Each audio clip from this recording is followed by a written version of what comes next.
Muito bem. Boa tarde a todos e a todas. Eu queria começar essa live agradecendo principalmente os apoios que tivemos do Diretório Acadêmico de Física na divulgação dessa live e que fosse proporcionar esse encontro que é muito importante para nós lá do CA, na tentativa de fomentar essa necessidade que os alunos de física lá temos, que com a pesquisa básica, né, com a pesquisa pura da física. E gostaria de agradecer também ao professor Júlio Lombaldi, ao professor Luiz Felipe, por ter aceitado o convite e nos ajudar nessa ideia. Ah, gostaria de começar fazendo uma pequena apresentação sobre cada um dos convidados, né? Porque a gente vai falar hoje sobre energia nuclear e suas perspectivas para o Brasil. E gostaria de começar fazendo uma pequena apresentação sobre os nossos convidados, né? Então, começando pelo professor Luiz Felipe, né? O nosso aqui conterrâneo da gente. Ele possui graduação em licenciatura em Física pela Universidade Católica de Pernambuco. Ele é mestre e doutor em Engenharia de Reatores Nucleares pelo Departamento de Energia Nuclear, né, lá no CRCN, na UFPE do campus Recife. Tem experiência em trabalhos e ensino de sistemas térmicos, né, na área de transferência de calor e massa, e também em energias renováveis. Tem experiência na área de engenharia nuclear, com ênfase em engenharia de reatores, física neutrônica, tomografia industrial e automação de proteção radiológica. Fluidodinâmica computacional também. Desenvolveu e participou de pesquisas na área de simulação de fluidodinâmica computacional para engenharia nuclear. Trabalhou em programas de cooperação de desenvolvimento de novas tecnologias energéticas, né, no Instituto Militar de Engenharia, o IME, lá no Rio de Janeiro, e o Instituto de Pesquisas Nucleares, o IPEN, em São Paulo. Foi professor substituto aqui do nosso campus do Agreste, né, na Universidade Federal de Pernambuco, do campus do Agreste, como professor de física. Agora, no que compete ao professor Júlio César Lombaldo Fernandes, o qual temos o prazer de recebê-lo aqui. Ele é bacharel, mestre e pós-doutor em matemática aplicada pela Universidade Federal do Rio Grande do Sul. Tem experiência com pesquisa na área de mecânica dos fluidos e modelagem matemática de ondas oceânicas. Atualmente tem trabalhado com fenômenos de transporte, bem como física de reatores nucleares, com problemas de cinética de reatores e problemas de fonte fixa em diversos tipos de geometria, atuando principalmente com a equação de transporte aplicada a reatores nucleares do tipo ADS, né? Accelerated Driven Systems. Dito isso, eu queria pedir que o professor Lombaldo, né, nós estamos fazendo a cortesia aqui, pedir para que ele, por favor, comece sua exposição sobre esse tema. Então tá. Primeiramente, boa tarde a todos. Tá? Fico muito feliz de ser convidado para esse tipo de encontro, de evento. Agradeço sempre, né? Agradeço muito, porque eu acho que esse tipo de coisa é muito importante a gente levar para os alunos, né? Não só conhecimento, mas assim, esse tipo de interação, ainda mais no tempo em que estamos quase que trancados dentro de casa ainda, né? Falando assim do meio acadêmico, muitas coisas já voltaram, o meio acadêmico ainda não voltou, né? Então a gente está preparado para voltar aos poucos, mas enfim. Então, agradeço imensamente o convite de todos aí, a participação não só do professor Luiz Felipe, a mediação do João, o Fernando também que me convidou, tá? Fico muito feliz para participar, tá? Bom, falar de energia nuclear, né? Eu planejei assim, eu planejei falar um tempo, depois, claro, eu vou passar a palavra para o professor Luiz Felipe, mas no primeiro momento eu vou falar um pouco assim de como a energia nuclear surgiu para mim, tá?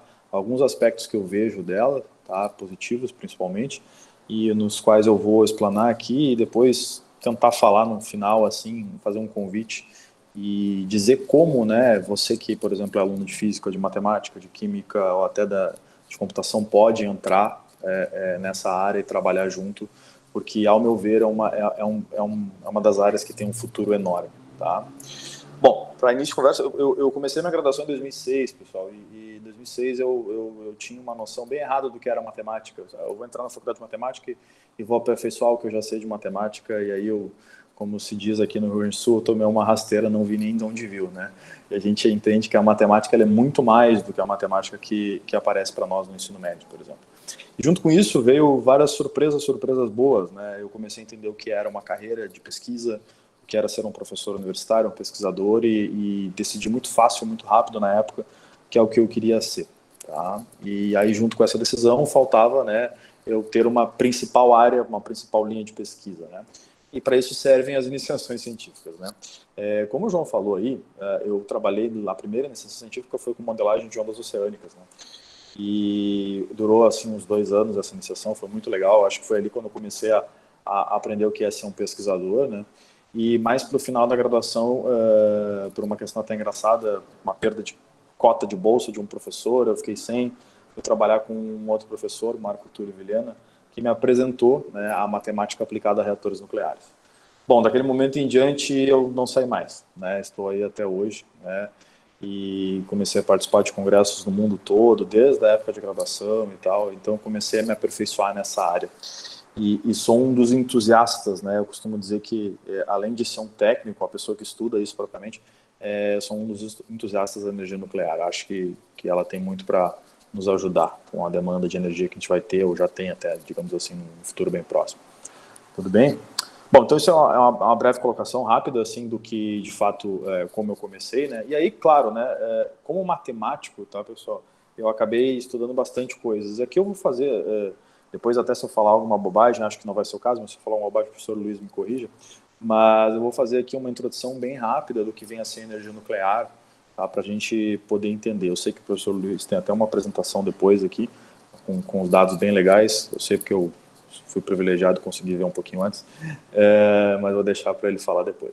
Então, pessoal, basicamente a energia nuclear, a gente, quando fala em energia nuclear ou fala em reatores nucleares, né, para geração de energia, a gente está falando de todo um processo complexo que tem aí, em termos históricos, vamos colocar assim, ele é recente, né? Se você parar para pensar, né, muitas coisas da nossa área vêm aí desde a época ali de 1940, alguma coisa, ali quando começou os primeiros, um pouco antes, na verdade, tem alguns projetos que começaram a estudar a radioatividade, como essas coisas funcionavam, mas basicamente, né, o funcionamento de um reator nuclear ele é feito à base de fissão nuclear. E a fissão nuclear nada mais é do que a gente bombardear um átomo de combustível, vou citar um exemplo aqui no caso do urânio, por exemplo, né, e fissioná-lo, por isso o nome é fissão, né, fissioná-lo em dois, né, com esse nêutron, e aí gerando aí na média de 2 a 3 nêutrons para fissionar novamente esses produtos de fissão que a gente chama na matemática e na engenharia também, e aí continuar com um processo, né, que é chamado de reação em cadeia. E para que isso seja, né, claro, nesse processo todo existe uma enorme liberação de energia, e essa energia controlada, na verdade a gente gostaria e consegue controlar essa energia mediante algumas coisas, né, entra aí nesse papel todo aquilo que a gente chama de um moderador, né. Se você pegar alguns reatores, até falo depois dos tipos, mas um PWR, por exemplo, você vai trabalhar com um reator que tem um moderador, que vai ser a água ali, essa água vai, de certa forma, absorver esses nêutrons, esquenta, né, tem fumaça, isso vai para a turbina, gera energia. Então, basicamente, de maneira bem simples, é isso que acontece. Tá?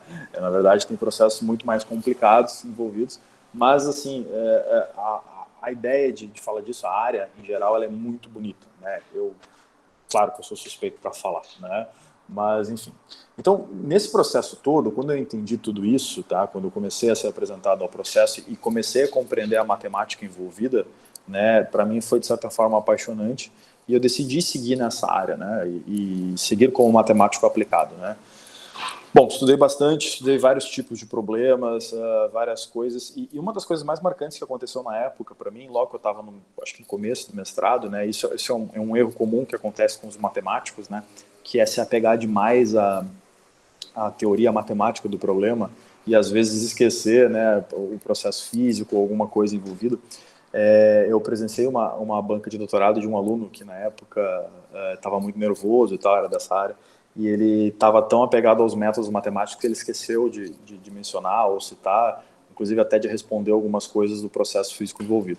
Aquilo me marcou tanto que eu talvez tenha sido um dos primeiros alunos do meu orientador na época que por conta própria estudei muito, fui atrás, né, para não ter que passar por aquele tipo de problema, fui atrás de todo o processo físico, assim, muito mais do que os meus colegas estudavam, porque a gente, na matemática aplicada, a gente acaba, né, entendendo aquela parte das contas, vamos dizer assim, né, não que seja pouca conta, é muita conta, mas, enfim. Então, o que acontece é que eu estudei bastante e aí me apaixonei mais ainda, né, então eu consegui unir o útil ao agradável. Eu também, quando fiz o meu doutorado, eu fui para um departamento que era de engenharia, para trabalhar com um físico na Itália, que era um dos teóricos mais, talvez o mais, um físico teórico de engenharia nuclear mais conhecido na Europa, que é o Piero Ravetto. E essa oportunidade, assim, me fez crescer muito, né? Então eu consegui, entre outras palavras, linkar bem, né, o processo todo, físico, com as equações matemáticas, para poder chegar no estágio que eu estou hoje, né, que é trabalhar com isso e poder, de certa forma, olhar para um paper científico, né, com caráter físico, matemático, eu consigo entender o que ele está dizendo, né? Então isso é muito legal. Então, e tudo isso, eu estou dizendo tudo isso porque, na verdade, eu não tinha essa visão, não é nem visão, na verdade, eu não tinha essa compreensão, né, do quanto um matemático podia trabalhar num assunto assim que, eventualmente, eu não sabia que seria possível, né? Então, sempre que eu tenho a oportunidade de falar para alunos, eu digo isso. Eu digo que matemáticos e físicos podem trabalhar em muitos mais lugares e coisas do que eles imaginam em geral. Então, sempre que eu tenho a oportunidade de dizer isso para os alunos, eu digo, né? Então, eu não imaginava, quando eu entrei na universidade, que eu iria trabalhar com engenharia nuclear ou matemática aplicada à física de reatores nucleares, né?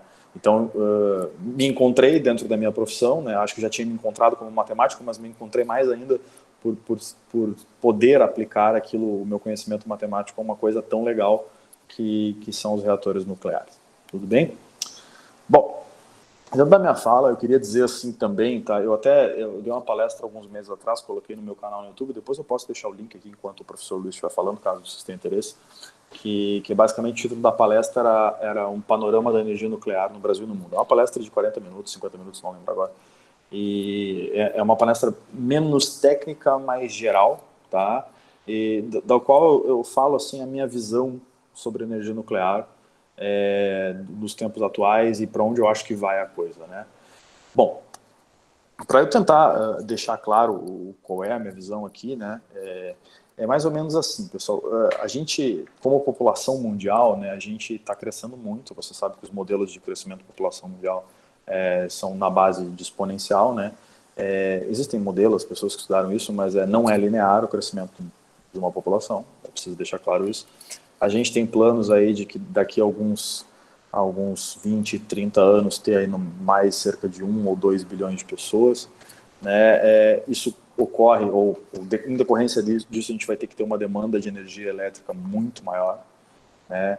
A gente tem também problemas de recursos naturais, né? Então, assim, em outras palavras, o que eu estou querendo dizer é que a energia nuclear, ela tem prós e contras, claro, tá? Mas a energia nuclear, ela tem, na minha opinião, muitos mais prós do que contras, né? E dentre esses prós, a gente tem uma geração muito rápida de energia quando a gente tem uma usina em funcionamento, uma usina pronta, né?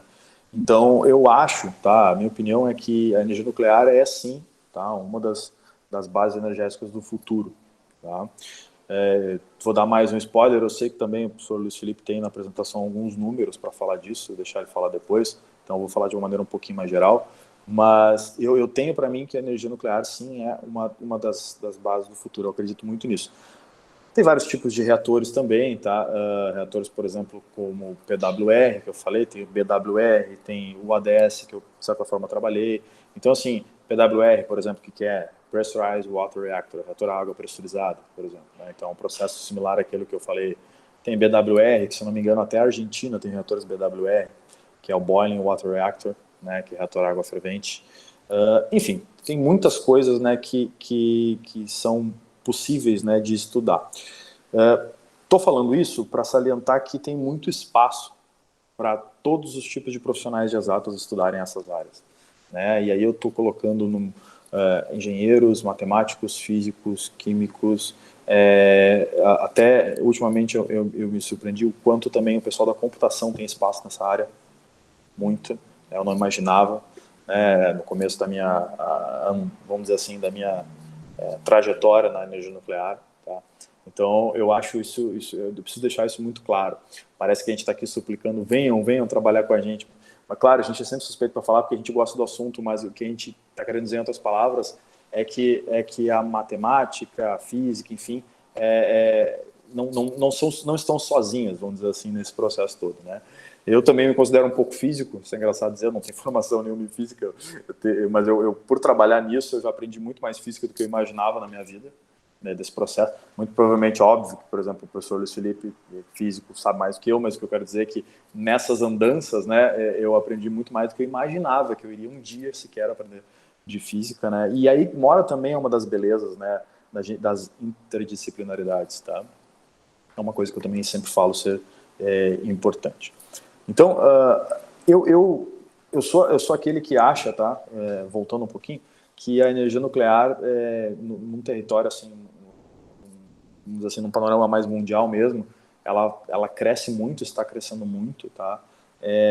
Não sei se vai tender a dominar vamos dizer assim, a planta energética mundial, mas talvez sim. A questão toda é que uma usina nuclear, por exemplo, demora um pouco para ser construída, né? Ela não é da noite para o dia. A energia nuclear é que demora cerca de 20 anos para ser construída.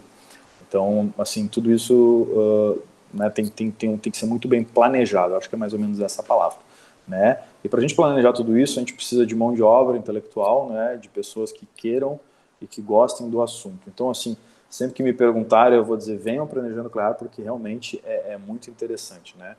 E os benefícios para a população é o que eu acabei de falar, a energia, né? A gente está falando aqui de um país, tá? Que tem, acho que, se eu não me engano, a nossa demanda energética, claro, é muito grande, mas eu digo, a nossa matriz aqui energética, o que domina é a energia de fonte hidráulica, se não estou enganado, né, no Brasil. A energia nuclear no Brasil, ela tem, em termos percentuais, ela ainda é muito pequena, mas eu acredito que ela vai crescer muito nos próximos anos, tá? Muito em relação a ela mesma, né? Não a ponto de rapidamente dominar, mas ela vai crescer muito nos próximos anos. Eu sei que tem projeto por aí para construir mais reator, claro, tem Angra 3 que está em construção, mas enfim. Então, assim, eu acho que é uma área de muito futuro, tá? E eu não estou falando porque eu estou nessa área, estou falando porque realmente eu acho isso. É uma área de muito futuro. E eu falo isso até para os meus alunos de mestrado, de doutorado, que eles continuem fazendo o que eles estão fazendo, né? Sigam sempre como pesquisadores, porque vai ter espaço para todo mundo nessa área daqui um tempo, tá? Já tem, na verdade, mas eu digo assim, vai ter mais ainda. Então, eu acho que, como apresentação assim da energia nuclear, de uma maneira, claro, tá, pessoal, bem básica aqui, eu podia até ter trazido slides com coisas mais técnicas, mas eu acho melhor a gente fazer isso num outro momento. Tem também, posso fazer isso sem problema nenhum, né? Mas só para explicar um pouco do que eu faço, um pouquinho mais tecnicamente, sem entrar no assunto, eu, como matemático, eu trabalho com, em outras palavras, né, até falei aqui para o João e para o Luiz um pouco antes de começar, que eu sou um teórico, né, que busca soluções, né, para que modelem o fluxo de nêutrons dentro do reator nuclear. Então, obviamente, quando você está fazendo um processo de fissão, você precisa de nêutrons para bombardear combustível e continuar esse processo de reação em cadeia para depois moderá-lo, né, e gerar energia de fato. Então, um dos tantos problemas, né, tecnicamente, que existem dentro do reator é essa modelagem, essa análise, tá? Ou pode até ser chamado de contagem, mas enfim, é essa modelagem do fluxo de nêutrons dentro de um reator nuclear. E é isso que eu faço basicamente. Então, todos os meus papers, eles são para cálculo de fluxo de nêutrons, com algumas especificações diferentes, ou ora um tipo de fonte diferente, ora um tipo de geometria diferente, ora também é um tipo de equação que modela, e muito mais, assim, no meu caso específico, muito mais entendimento do método, né? A gente tenta muito melhorar os métodos para que as soluções fiquem mais precisas, em outras palavras é isso, né? Então a gente quer lá uma solução que venha bater na 8ª casa decimal, assim, coisas desse tipo. Então a gente tenta buscar soluções analíticas, né? E depois, quando isso não é possível, a gente busca soluções numéricas. E isso, matematicamente falando, nos gera aí uma gama enorme, um leque enorme de problemas os quais a gente pode trabalhar. Tá? Por exemplo, eu como matemático trabalho com toda aquela base que a gente aprende no curso de graduação, mas mais especificamente com EDPs, que é o meu caso, e técnicas para resolver esses EDPs. Eu já resolvi a equação de transporte e fluxo de nêutrons usando coisas analíticas, como, por exemplo, transformadas integrais. enfim, coisas desse tipo. Até pode entrar, para nós matemáticos, entra até um pouco de análise funcional. Depois existem vários métodos numéricos, geração de códigos computacionais para simular todo esse problema. Então, assim, métodos numéricos de integração numérica, enfim, soluções de ADPs numéricas e por aí vai. Então, o leque realmente é grande, né? E eu estou aqui como um entusiasta da energia nuclear, né, falando para vocês tudo que dá para ser feito nesse tipo de problema. Tá? Então, assim, eu acho que como uma introdução, assim, tá, o que eu tinha para falar era isso. Depois a gente pode falar mais, pode discutir mais, eu posso responder as perguntas de quem estiver interessado, não só em saber alguma coisa mais específica, ou quem queira eventualmente estudar na área, né? Como faz para estudar, onde procurar, enfim, essas coisas desse tipo. É claro que também o professor Luiz vai poder dar a contribuição dele, né? Mas, enfim. Então, eu gostaria muito que todos, agradeço muito a presença de todos estarem aqui para a gente falar um pouco disso, né? E estou ansioso também para ver a fala do professor Luiz, para ver tudo que ele tem para mostrar para nós. A gente já tem uma ideia um pouco mais geral, até com como se diz assim, com números, né? Para falar um pouco do panorama, de certa forma, né? Do que vai se tornar, do que está se tornando a energia nuclear no Brasil e no mundo. Tá bem, pessoal? Eu passo a palavra agora para o João de volta. E depois eu posso responder as perguntas.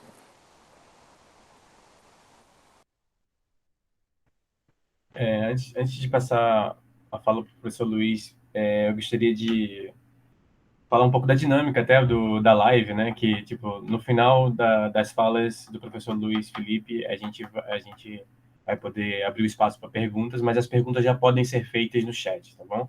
Então, a gente vai, de forma por ordem, né, perguntar. Se vocês quiserem fazer uma pergunta específica, você pode fazer também, mas se não for especificada, a pergunta será feita para os dois professores, tá bom? Pode ir. Então, por favor, professor Luiz Felipe, peço a palavra para você. Olá, pessoal, muito obrigado. Agradeço a todos pela presença, professor Júlio, professor João, professor Fernando, né? E todos os professores aqui, porque o curso é licenciatura, todos serão professores, serão pesquisadores, né? E tem alguns alunos também de química aqui, tem uns alunos de matemática, sejam todos bem-vindos. Então, como o professor Júlio falou, o setor nuclear, ele precisa, né, hoje, na área de pesquisa nuclear, ele precisa desses alunos, né, química, física, matemática, computação, engenharia, todas as engenharias, né? Então, é um setor que há muito tempo ele precisa dessa mão de obra, ele precisa dessa pesquisa, mas que eu acho que depois do acidente de Fukushima, o mundo ficou praticamente abalado com essa notícia, né, com aquele acidente, e aí a pesquisa nuclear no mundo ela parou, ela deu uma pausa, na verdade, e aí ela esfriou muito o campo, né? E depois desse acidente, nós estamos começando a retomar, né, a engatinhar com as pesquisas, a voltar. O mundo precisa, né, ele viu a necessidade de uma fonte segura de energia, né, uma energia alternativa, né, renovável, né, e que nós precisamos, na verdade, quanto mais a gente pesquisa, mais segura será essa nossa fonte de energia. Então, inicialmente, essas palestras que a gente está fazendo aqui, a palestra de engenharia nuclear, né, mostrando um pouco da energia nuclear, ela tende a captar, ela tende a mostrar a todos como que funciona a pesquisa, como é que funciona a energia nuclear. Então, o professor Júlio, ele falou, realmente faz muito sentido a questão da utilização dessa energia, da segurança dela, como é que a gente precisa pesquisar. Então, se a gente começa a pesquisar uma base boa, que são vocês, que são os alunos que chegam para a gente, né, que nós vamos orientar, enfim, que depois serão os professores. Então, lá na frente, essa é uma cadeia, né, é uma reação em cadeia muito forte, entendeu? Então, a gente consegue, com isso, disseminar o conhecimento, algumas fake news, né, que depois do Fukushima, foi o que mais surgiu Surgiu um monte de especialista dizendo que, olha, a energia nuclear é isso, isso, isso e isso, mas ninguém viu, antes de Fukushima, o que ela já estava fazendo. Então, eu preparei aqui uma pequena apresentação, tá? Para mostrar para vocês como que funciona o setor energético, né? E vou mostrar para vocês também, no final da apresentação, como é que vocês conseguiriam integrar o campo de conhecimento, onde é que vocês iriam pesquisar, enfim, muitos alunos têm muita dúvida disso. Eu sou matemático, eu não posso fazer o mestrado na área de engenharia de reatores. Conversa, pode sim, tá? Todos são bem-vindos. Engenharia, se eu não me engano, eu acho que até biologia, os alunos de biologia fazem isso, que é a proteção radiológica, interação da radiação com a matéria, e assim por diante, certo? Eles vão ter um pouco mais de dificuldade, questões numéricas, enfim, mas eles podem também, tá? Deixa eu começar aqui a apresentação. E não sei se vocês vão conseguir. Tá indo aí, João? Me confirma, por gentileza. O senhor precisa colocar como tela inteira, a tela inteira na apresentação. Foi aí? Então, você para a apresentação agora e, quando for compartilhar, coloca a tela inteira. Para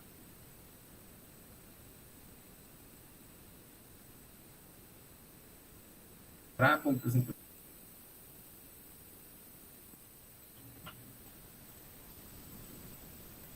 Eu não consigo ver aqui a status aí. Como é que tá? Aqui não está apresentando nada até agora. Quando você for colocar para compartilhar, coloca a tela inteira. Certo. Chegou aí? A gente consegue ver o seu Meet. E agora? Só apenas o seu Meet. Acho que você colocou uma janela quando foi botar para compartilhar. Tá, deixa eu colocar de novo, então. Tela inteira, né? A tela inteira, isso. Ok. É verdade. Acho que agora vai. Foi aí? Sim. E agora, conseguem ver? Sim, estamos vendo. Pronto, gente. A energia nuclear, no Brasil, né, todo mundo vai lembrar, quem está mais atento ao tema, vai lembrar de Angra 1, Angra 2 e Angra 3, localizada lá no Rio de Janeiro, que são as nossas 3 usinas, né? Angra 1 e Angra 2, e a 3 terminando de construir após 35 anos, é muito tempo, né? A Angra 1 começou em 1969, na ditadura, né? É a chamada usina Vagalume. Foi um plano em que o Brasil fez com a Alemanha, né? E a nossa usina Vagalume, ela foi dada esse nome porque hora funcionava, hora não, passava muito tempo parada por critérios de burocracia e documentação entre o Brasil e a Alemanha, certo? Então, vamos lá. Então, aí a gente tem um país continental, o Brasil, vários riscos de apagão iminente. Então, todo mundo sabe que sem energia a gente não faz nada, né? Sem uma fonte de energia segura, a gente não consegue, a nossa economia vai por água abaixo, o desenvolvimento por água abaixo. Em compensação, a gente tem um país continental movido a uma única fonte de energia, que é a hidroelétrica, né? Então, a gente precisa de mais energias confiáveis. Então, os principais apagões da história do Brasil começam em 1971, né, com um simples rompimento de um cabo. Em São Paulo, a gente já praticamente deixa aí uma das maiores desenvolvidas cidades do Brasil parada, e aí para praticamente toda a região sudeste, né? E o mais recente foi em 2018, uma subestação, né, que apagou aí o Nordeste praticamente inteiro. Então, o grande problema do Brasil é essa questão energética, a segurança energética, do motivo que, se a fonte hidráulica não funciona, a gente partiria para uma usina nuclear, partiria para uma usina eólica, uma usina solar e assim por diante, né? Então, aí de 1971 a 2018 foram vários apagões, E o de 2000, que provavelmente deve se repetir em 2023 e 2024, é a questão da crise hídrica, né? Você vai ter problemas dos rios, que estão cansados, e os problemas de abastecimento, e vai atingir praticamente todo o país. Isso aí já é um alerta, né? A luz vermelha do Brasil já está ligada, embora o governo negue muitas dessas coisas. Então, capacidade de geração no Brasil, são alguns números, tá? Então, nós temos aí a usina hidrelétrica, né? Uma quantidade grande, né? Nos rios brasileiros, uma capacidade de geração de energia enorme. Então, nós somos dependentes desse tipo de energia. Então, nós temos aí várias outras centrais, né? Várias outras usinas de pequeno porte a grande porte, mas quem comanda o Brasil são as usinas hidrelétricas, o fluxo dos rios, e nós somos dependentes do clima. Então, 60% de nossa energia ainda vem dos rios, né? E aí nós temos a termonuclear, que são as usinas 1 e 2, são Angra 1 e Angra 2, que praticamente elas correspondem a 1%, né? Elas a 1,19%, elas estão no Rio de Janeiro, então praticamente ela só faz, caso haja um apagão no Brasil, ela vai fazer um papel de somente iluminar o estado do Rio de Janeiro, ou, quiçá, somente a cidade de Angra dos Reis, é bem pouco, né? Comparado com a usina hidrelétrica, né? Então, aí nós temos a hídrica, a biomassa, a eólica, gás natural, petróleo, carvão, fotovoltaica, nuclear, outros fósseis, pequena central hidrelétrica e importação. Nós temos um grande problema aí, que é o seguinte: andam lado a lado a questão da poluição e da geração de energia. Então, você, por exemplo, uma usina hídrica, ela causa muito impacto ambiental. Então, a usina eólica também causa impacto ambiental, gás natural, petróleo, enfim. E a nuclear, professor? Bem, a nuclear, ela é uma energia limpa, ela é considerada uma energia bastante limpa. Se você considerar, do ponto de vista até da fabricação, ao final da energia, ao final da usina, por exemplo, a eólica polui mais do que a nuclear. Ah, mas, professor, não entendi isso. Bem, a nuclear, ela funciona praticamente, você vai ter um prédio, você vai ter uma construção civil, certo? Que vai utilizar bastante material, mas a área dela é bem menor do que uma hídrica e do que uma eólica. E a eólica, se você for comparar desde da base, a construção das pares e dos motores eólicos, eles poluem muito o ambiente, certo? E aí vai ter todo um desgaste ambiental, a questão do fluxo de aves migratórias e assim por diante, que a área da energia eólica é muito maior do que a área nuclear, certo? Então, você tem a contribuição da energia mundial, a energia elétrica mundial, então 38% são outras fontes, 38% é carvão, 2% são outros tipos de fontes, tá? E aí você tem a nuclear com 10,4%. Então, você praticamente tem, em países, nós vamos ver mais na frente, que em países que não querem depender do clima, eles investem muito em energia nuclear. Então, 10,4% da energia mundial é nuclear, certo? O setor energético brasileiro ele passa por profundas mudanças ao longo dos anos. Então, a cada 10 anos, você vai ter uma necessidade de energia, de uma fonte segura. Por exemplo, quando você tem uma escassez, né, uma escassez de chuva, uma crise hídrica, por exemplo, que vai acontecer agora em 2023, 2024, então você vai ter que importar energia. Importar energia é muito caro, certo? Então, você deixa de fabricar energia em seu território. Nós temos um país continental, né? Países de uma extensão territorial imensa, então você tem toda uma logística e essa energia vai ficar muito cara, certo? Então, o Brasil, ele pretende, nos próximos anos, aumentar a sua rede em 23 gigawatts de potência, né? Então, nos próximos anos, aí, se eu não me engano, até 2045, isso aí vai aumentar esses 23 gigawatts. No meio dessas grandes transformações, o assunto da eficiência energética. Claro, ninguém vai ao setor econômico, ele depende da energia, as indústrias dependem disso, o mundo depende da energia. E a gente não pode depender somente dos rios, do carvão, né? Ou seja, do clima, do recurso que não é renovável, que é o carvão, o petróleo, enfim, o gás natural. Então, a gente tem que partir para a energia eólica, nuclear, solar e assim por diante. Então, a eficiência hoje é a mais importante que nunca, o elemento político energético no Brasil. Então, hoje nós temos equipamentos, né? Foi criado o selo da Enel para equipamentos energéticos muito mais eficientes, né? Consumo reduzido de energia, e com isso aí nós temos uma geração de energia ainda confiável, graças a esse selo da Enel, graças à evolução dos equipamentos. Então, você não consome tanta energia.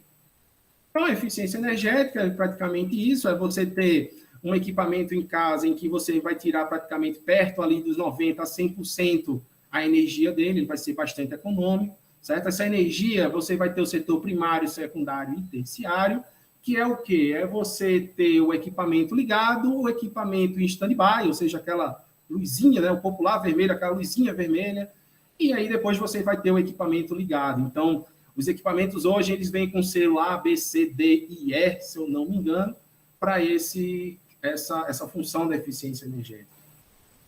Então, como eu falei, a energia primária, secundária e a energia de serviço, né, o serviço de energia, o que ele vai produzir na existência final.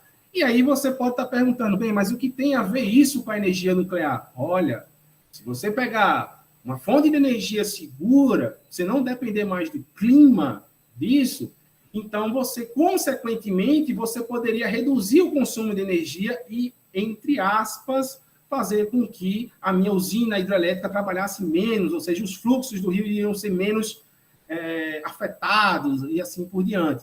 Uma usina nuclear, o que aconteceria era que eu iria gerar menos energia, ou seja, eu iria ter uma usina por mais tempo, o ciclo do combustível iria durar mais e assim por diante. Outra coisa, se nós produzimos a energia no nosso próprio território, seria uma energia muito mais barata do que depender da energia de fora. Então, essa importância dessa eficiência energética é justamente isso, é esse consumo consciente, né? É esse consumo em que eu não afetaria tanto uma crise energética, eu não causaria uma crise energética, né? Por isso foram criadas diversas medidas, primeiro o horário de verão, depois o selo Enel, e assim por diante. Então, a questão é, o comportamento do Brasil em relação a isso é depender sempre do clima. Nós somos um país tropical, então nós vamos passar por um intemperismo o tempo todo, né? Então, a crise hídrica é algo que nós temos que pensar nisso. Mas também nós poderemos pensar em outras fontes de energia. Por que não a nuclear? Por que somente a eólica? Por que somente a solar? Por que não todas? Por que não um conjunto? Nós somos um país dividido em várias regiões, né? Um país, como eu falei, volta a repetir, um país continental. Então, por exemplo, já pensou se cada região tivesse a sua central, tivesse pelo menos 3 fontes de energia confiáveis? Quem sabe? Né? Então, o mundo ele já se preparou para isso. Então, você vê ali a América, né? Você vê a Europa, a Ásia ali com 7,5 quilowatts de potência. Então, você tem aí uma usina de alto rendimento no Brasil, né, tentando construir a Prêmio, que é a matriz americana, né, do continente americano, né, europeu, asiático. Isso aí você tem todo um consumo, você tem todo um preparo. Então, dificilmente eles irão passar por uma crise energética, né? Então, aí nós temos outros países, por exemplo, ali na África, o modelo padrão, então eles vão depender, e uma parte ali da Rússia, enfim, são todos modelos padrão. O que seria um modelo padrão? Seria depender de carvão, né? Seria praticamente isso. Então, o potencial economicamente viável é muito grande. Então, se você aumenta a sua potência energética, se você faz usinas nucleares, se você constrói outras fontes de energia, a potência econômica é muito grande, porque grandes empresas, né, grandes investimentos e grande desenvolvimento, né? Então, é urgente aprimorar o conhecimento quantitativo do uso dessas energias. Então, o que você vai querer ali trabalhar? Se você vai trabalhar com uma só fonte ou vai querer trabalhar com várias, né? Então, assim, do ponto de vista popular, falando numa linguagem mais popular, o que seria isso? Seria você estar jogando lá no seu celular, no seu smartphone, no seu videogame, enfim, e você ter várias baterias, várias fontes de energia e não acabar, por exemplo, acabou uma, substitui, acabou outra, substitui, enfim, você não vai praticamente parar nunca. Se você para a energia, você para a economia e, consequentemente, você vai parar o desenvolvimento. Então, a energia nuclear no mundo, olha só que interessante, isso aqui eu fiz ontem, tá? Olha a quantidade de notícias aí que vocês, simplesmente colocando no Google, desculpa, você consegue perceber. Então, tá conseguindo olhar aí? Vocês conseguem olhar? Tá conseguindo olhar, João? Sim, professor. Eu só peço que você aperte em ocultar ali embaixo. Aqui embaixo? Tá ok. Então, isso aqui eu pesquisei ontem, tá, gente? Isso aqui não é algo aí de 2010, antes de Fukushima, não. Isso é ontem, tá? Então, olha a quantidade de notícia que tem. Olha só, na Alemanha, precisamos de energia nuclear, crise climática impulsiona a energia nuclear na COP26. Olha aqui em Glasgow, 7 de novembro de 2021. Então, foi esse mês. Brasil vai aumentar 10% da produção de urânio. Então, percebam que a energia nuclear já é um tema que volta com muita força ao setor energético mundial, né? E se volta ao setor energético mundial, ele vai voltar para o Brasil, né? Então, você, por exemplo, aí, olha, na Alemanha, a energia nuclear é favorável ao clima, fusão nuclear, a propaganda oficial que melhora a imagem da energia nuclear. É uma necessidade, gente. Certo? É uma necessidade, nós temos outra fonte de energia. Então, nós temos aí várias e várias fontes de energia. Então, a nuclear sendo escanteada, não pode. Temos que utilizar. Então, ela é uma energia cara, né? Ela vem aumentando de 2009 a 2020. Vocês conseguem perceber aí que isso é em centavos de dólar? Então, a nuclear ela teve um aumento de 33%. Por que acontece isso? É o preconceito. É o mundo fechando as portas para a energia nuclear. Então, se ninguém quer ela, se ninguém quer esse tipo de energia em seu território, o que acontece? Ninguém quer usina, ninguém constrói nada, ela é escanteada, ou seja, ela é colocada de lado, então os preços aumentam. Fica muito mais difícil de você ter uma energia como essa. Olha, em comparação à solar, o que acontece? Você tem aí 35,9 centavos de dólar e esse valor ele cai para 3,7. É lógico, hoje em dia você tem aí um incentivo do governo brasileiro, tá? Estou falando de Brasil. O que acontece? Quase todas as residências agora têm placas solares. Então, o incentivo do governo, praticamente, ela caiu de 35% para 3%. Então, é muita coisa. Ela caiu 90% no preço, né? Então, isso eu estou falando do Brasil. Então, se você apoia a energia, se ela não é escanteada, ela vai se tornar barata, sim. E ela é muito eficiente, certo? Então, a geração da energia nuclear no mundo é em megawatts agora. Então, você percebe ali que a União Europeia ela se mantém líder, né, como a França, ela puxando os países do bloco europeu, junto com a Alemanha e, enfim, outros países. Né? E o que acontece? Por que isso? Porque o governo incentiva o uso dessa tecnologia nuclear. Né? É uma tecnologia de ponta, é uma tecnologia que cresceu muito na Europa, e com Fukushima, em 2000, eu acho que o acidente de Fukushima foi em 2011, eu não sei muito bem, não lembro muito bem, mas o acidente de Fukushima parou a pesquisa na energia nuclear, mas a Europa não parou, ela não fechou. Ela fechou uma ou outra usina, a França fechou uma ou outra, mas continuou aí por diante. Então, como o professor Júlio falou, a gente pode, isso em outra palestra, fazer um breve resumo desses pequenos reatores, né? Pequenos que eu digo, isso é um resumo, tem vários outros reatores, tá? Então, olha só a quantidade em operação dos reatores, são 78 de água fervente e assim por diante. Então, o reator de água pressurizada, que é o BWR, que o professor Júlio falou, são 289 unidades construídas e mais algumas que sendo construídas também. Então, você tem aí 448 reatores em movimento no mundo. Então, esse número já deve ter aumentado, tá? Então, olha o interessante, a Europa com 134 e a América do Norte com 120, enquanto a Ásia 137. Então, tem muita a energia, tanto é que, se você for ver, não há crise energética na Ásia, 137 reatores, certo? Lá também tem outras fontes de energia, e aí você vê os continentes asiáticos mandando na economia o tempo todo. em comparação com uma África que só tem 2 reatores PWR e que, em pesquisa recente, eles estão parados fazendo manutenção, certo? A América do Sul também com 2, com um reator de água pesada, com 3 reatores de água pesada e 2 de água pressurizada. Então, 5 na América do Sul, 2 na África, e aí são os continentes que menos reatores têm, né?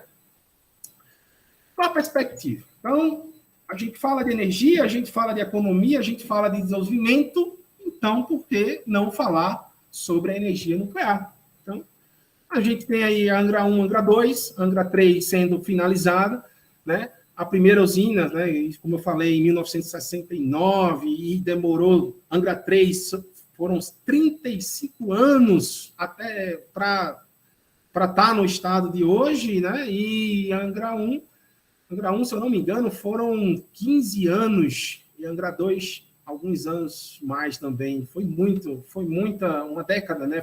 Foi década não, desculpa, foi anos e anos perdidos, né?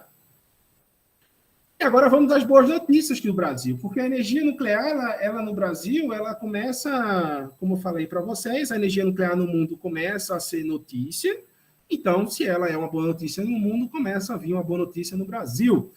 Então, a gente tem aí Santa Quitéria, no Ceará, a gente tem Caetité, que são as maiores, uma das maiores reservas de urânio, né, no mundo, né, as maiores reservas. Então, o que acontece? Olha só, nós somos a 7ª colocação, tá? Então, nós temos combustível.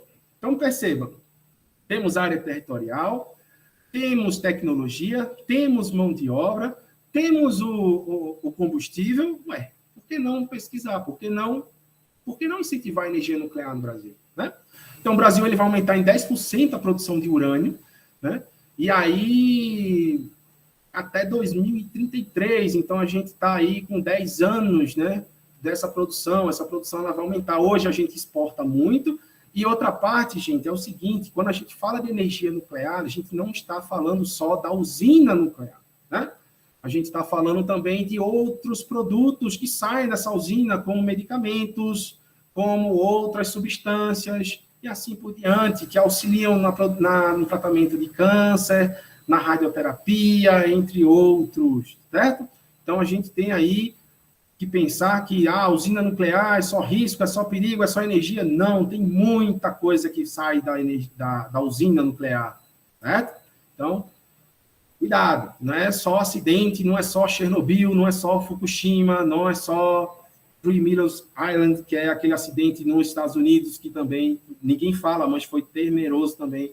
Então, vamos a outra boa notícia, olha só, Angra 3, até 2050, né?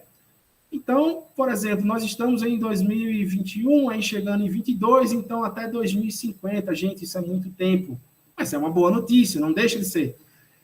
Enfim, obras com corrupção, continua, equipamentos que já se tornam obsoletos, enfim. Então, como o professor Júlio falou, você tem uma usina nuclear do zero até o seu funcionamento pleno, cerca de 20 anos.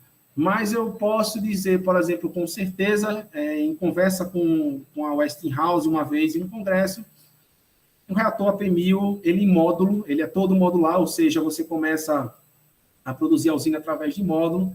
Você com 10, 12 anos, de 6 a 10 ou 12 anos, dependendo do país, de sua legislação, você tem a usina a pleno vapor.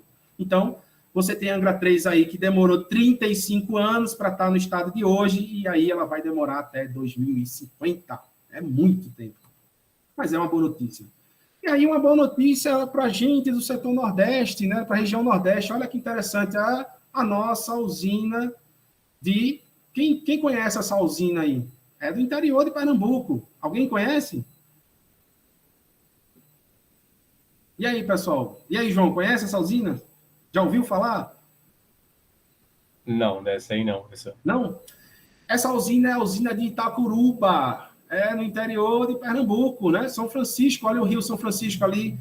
A área da propriedade da Eletronuclear, essa área já era uma área de extração de urânio, certo? E a boa notícia é que ela será incluída até 2031, ou seja, daqui a 10 anos pode ser que o nosso estado, nosso humilde estado de Pernambuco, tenha uma usina nuclear. Então, é aquilo que eu falei. Imagina que cada região do Brasil, norte, sul, sudeste, centro-oeste e assim por diante, tenha a sua usina nuclear, tenha a sua usina hidrelétrica e seu campo fotovoltaico. Então, seria algo de tremenda importância, certo? Então, essa usina já está... o governo já está andando com a documentação, enfim, não se sabe ainda o tipo de reator que vai ser instalado nessa usina. Outra coisa também que ele está enfrentando agora é a questão de resistência popular e resistência governamental, mas praticamente batido o martelo que será em Itacuruba, no interior do estado de Pernambuco. Então, excelente notícia. E aí, o Brasil desenvolve a tecnologia nuclear, está entre os principais países que dominam. Gente, isso é muito importante, né? Nós temos o Instituto Militar de Engenharia, qual tive a oportunidade de participar com vários professores, tanto do Brasil quanto de fora. O que acontece?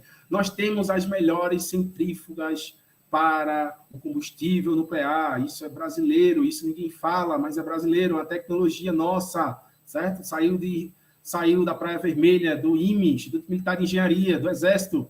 Então, a boa notícia, nós já dominamos essa tecnologia, nós temos urânio, nós temos as centrífugas, nós temos a tecnologia, nós temos pessoal. Então, gente, vamos instalar essa usina. O que está faltando? Está faltando alunos, está faltando incentivo, um pouco de incentivo do governo para olhar para esse lado. Mas eu digo a vocês, pessoal, está faltando muito aluno para a gente, certo? Aluno de iniciação científica até aluno de doutorado, certo? Então, outra notícia muito boa, que é o CTMSP, que é o Centro de Treinamento da Marinha, em São Paulo, e junto com o IPEM, que é o Instituto de Pesquisas Energéticas e Nucleares, se eu não me engano. O que acontece? É o reator de pesquisa IAR-1 do IPEM, é um reator bem antigo, tá? Não é um reator para geração de energia, é um reator de pesquisa e produção de radiofármaco, certo? Um dos principais, tá? E aí ele vai começar a voltar às atividades. No dia 18 de novembro, ela voltou já, né? 18 de novembro desse ano, tá, gente? É de 2021 essa notícia, certo? É uma notícia aí fresquinha para vocês aí. Então, uma outra curiosidade é que o Plano Nuclear Brasileiro está voltando à atividade, voltando a passos largos, tá? O nosso ministro de Energia, se eu não me engano, ele é da Marinha e vem do setor nuclear também, tá? Então, essa aí é uma notícia muito boa.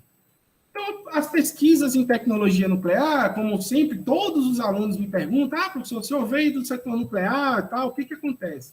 Então, olha só, gente, o setor nuclear, ele é dividido em Ministério do MCT, que é Ciência e Tecnologia, Minas e Energia e Defesa, certo?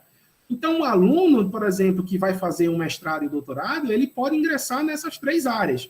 Ele pode ir para a área de Ciência e Tecnologia, de Energia, geração de energia através da termonuclear, e através do Centro Tecnológico da Marinha e também do IME, tá? Faltou aí botar, que é o Ministério da Defesa, ele pode entrar nesse setor nuclear brasileiro, certo? Agora, tudo depende da nossa governança, tudo depende do nosso presidente da República e as suas legislações, certo? Então, hoje, você percebe aí que o MCT, né, que é a Ciência e Tecnologia, tem a CENEM, a INB e a NEP, que é a Nuclebras, né?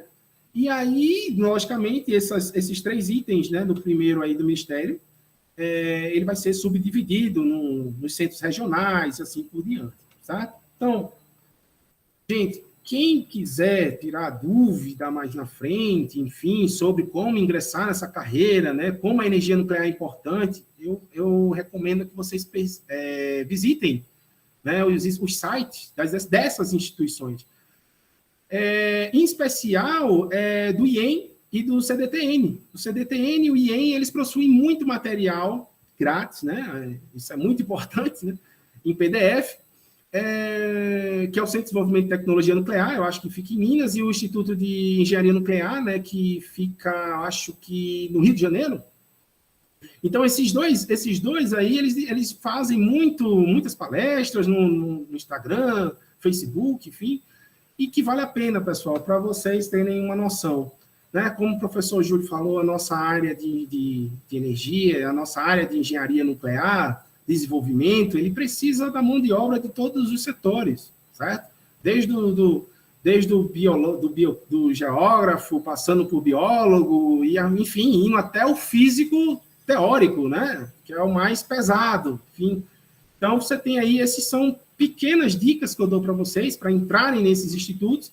E outra, quem quiser ingressar, fazer um mestrado, doutorado, ou até mesmo iniciação científica, esses institutos, eles abrem pesquisa, eles abrem os editais, e aí cada aluno deve se matricular, certo?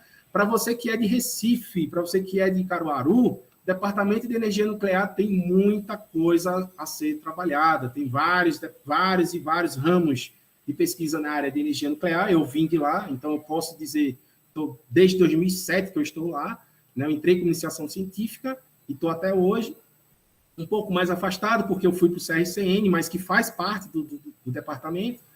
Enfim, então vocês podem entrar e fazer todo o processo seletivo, enfim, tirar dúvidas ou sobre energia nuclear. Então, gente, para finalizar, o que eu deixaria para vocês? Para que vocês pesquisem mais na área de energia nuclear e que façam incentivo a essa energia. A energia é desenvolvimento, nós vamos precisar disso, né? Quem nunca vai precisar de energia não se desenvolve, não tem como, entendeu? Então, desde os primórdios você tem energia, através do fogo, desenvolvimento e assim por diante, certo? Então, eu agradeço a todos, agradeço a atenção e, João, fica a seu critério aí. Muito obrigado. Eu que agradeço, professor Luiz Felipe.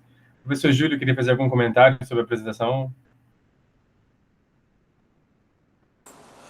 Não, sim, muito boa a apresentação do Luiz. Muito legal mesmo, cheio de informações e tal. Eu queria complementar uma coisinha que ele disse ali, eu concordo plenamente.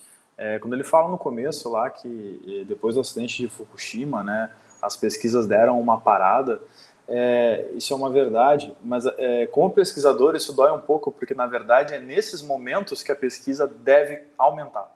Teria que ser o contrário, né? Para que esse tipo de coisa não aconteça, ou para que coisas parecidas não aconteçam. Justamente, a gente gostaria de, independente do assunto, como pesquisador, dominar esse assunto. Dominar é um termo muito forte, mas a gente tem que ser o mais capaz possível, né? Então, se quando ocorrer alguma coisa, como de fato ocorreu em Fukushima, a gente parar, a gente está, no fim das contas, fazendo um processo como uma bola de neve. A gente está atrasando mais anos ainda o desenvolvimento nesse tipo de coisa.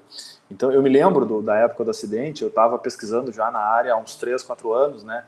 E tu vê, o meu comportamento na época como pesquisador, eu ainda era um aluno de mestrado, eu pesquisei mais e mais e mais e fui atrás das causas, do porquê, né? Ali teve todo um envolvimento, foi uma causa natural ali, uma tsunami que bateu no... Enfim, podia fazer outra live, falar desse acidente, mas enfim. Então, eu só queria dizer isso, né? E, para complementar, muitas vezes as pessoas que criticam, né, a energia nuclear, elas não têm conhecimento algum sobre a mesma. Como matemático, eu adoro fazer relação, né? Então, se eu talvez tivesse que fazer uma relação, existe uma relação inversamente proporcional das pessoas que criticam muito a energia nuclear em relação aos conhecimentos que elas têm sobre essa energia. E quando isso acontece, quando esse conhecimento cresce, a crítica diminui porque você começa a entender o processo e entender que, na verdade, ela é muito mais vantajosa do que outra coisa.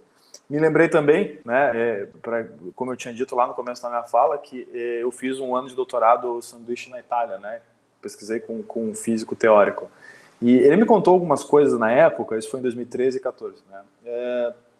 Nessa época ele me disse, por exemplo, a Itália hoje, né, falando do cenário europeu, por exemplo, a França domina, tá, em termos de reatores nucleares a Europa. Né? A França exporta a energia dela para a Itália, porque a Itália não tem mais energia nuclear, e pasmem, a Itália tinha energia nuclear. Então o que aconteceu? Houve um plebiscito na Itália no começo dos anos 90, eu não lembro se foi 90 ou 91, e isso em 90, 91 a gente precisa colocar num momento histórico em que Chernobyl fazia pouco tempo que tinha ocorrido o acidente de Chernobyl, né? Então assim, o que aconteceu? Teve uma pressão enorme para que fossem desligadas as usinas italianas, eu não lembro quantas tinham, mas não eram muitas, e hoje a Itália passa por um processo, a Itália tem que pagar, como o professor Luiz disse, importar energia é muito caro, entendeu? Então hoje, por causa de um apelo popular muito provavelmente de pessoas que não tinham conhecimento da tecnologia, hoje a Itália paga um preço muito alto, né, literalmente falando, pela energia elétrica, né? Então, por causa desse plebiscito em 1991. Inclusive, a universidade que eu estudei lá, o Politécnico de Turino, ele tinha, ao lado da universidade, tinha um reator, né, que não tem mais. Então, assim, essas coisas são engraçadas. A gente, para criticar, a gente tem que entender, né? E geralmente quem critica muito, em geral, não entende. É realmente assim. Então, para quem não conhece, eu queria dizer que a energia nuclear, né, de novo, eu e o professor Luiz somos entusiastas, a gente trabalha com isso, mas vocês precisam se informar muito bem sobre energia nuclear para depois formular qualquer ideia, né? E isso é muito legal. Então era só isso que eu queria. Eu peguei esses 2 ganchos aqui, deixar anotado para não esquecer, que eu tinha que falar, tá? Valeu. Pois não, queria só reforçar que as perguntas estão abertas no chat, para quem quiser fazer. Eu queria começar fazendo uma certa provocação, começar também pelo professor Júlio. Eu queria, uma inquietação que me teve foi qual seria, assim, a maior contribuição dos matemáticos para esse tema, né, da energia nuclear. Tipo, o que os matemáticos vêm para trazer, qual é a contribuição dos matemáticos, né, para esse tipo de pesquisa? Claro, claro. Quando você falou provocação, eu já pensei que ia falar do Grêmio, porque eu sou gremista, eu estou sem condição de responder isso ultimamente. Mas, enfim, estamos rebaixados. Bom, agora que não é isso, eu estou mais tranquilo. Que eu estou desde ontem escutando tanta coisa que você não imagina. Então, assim, com relação à tua pergunta, nós matemáticos, né, temos como... Na verdade, acho que como todos os nossos, vamos dizer assim, nosso propósito dentro da ciência, né, a matemática, ela está, em outras palavras, buscando sempre soluções melhores, né? Então, a maior contribuição que a gente pode dar, né, é trazer soluções mais limpas. E o que seria uma solução mais limpa para o matemático? Uma solução analítica, que eu tenha uma formulação pronta e tal. Eu comentei aqui também, um pouquinho antes, quando estava falando na minha primeira fala, que eu trabalho resolvendo as coisas, em outras palavras, até onde dá, né, analiticamente, e depois eu uso métodos numéricos, que obviamente também é uma coisa matemática, mas a nossa maior contribuição, eu acredito que seja essa, tá?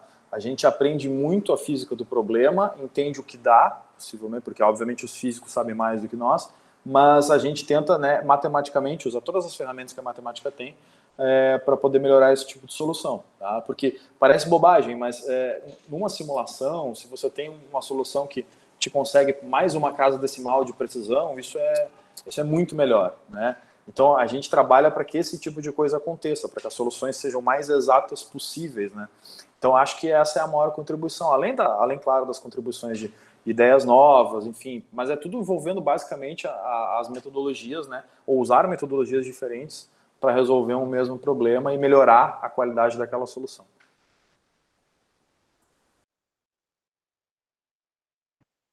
Muito bem. Professor Luiz Felipe, queria fazer algum comentário sobre? Não, o professor Júlio realmente foi cirúrgico, é isso mesmo. O ponto de vista é isso mesmo. A gente trabalha muito com matemática, e matemática computacional, isso aí é direto, tá? Um outro ponto também, no que ele falou, em questão também de Fukushima, só uma coisa rápida, as energias, as usinas nucleares, elas trabalham com o mesmo funcionamento como se funciona um acidente de avião. Então, o que é acidente de avião? O que acontece? Ele faz uma verificação daquilo ali, ele torna o sistema 2, 3, 5 vezes muito mais seguro. Então, o que aconteceu com Fukushima foi uma catástrofe. Então, isso aí, para acontecer de novo, é algo, e se acontecer de novo, é algo que é muito improvável. Eu acho que, não, lógico, 100% que não vai acontecer é muito difícil a gente dizer, mas é muito, 90%, sei lá, daí por diante, certo? Mas é isso mesmo, dessa categoria aí.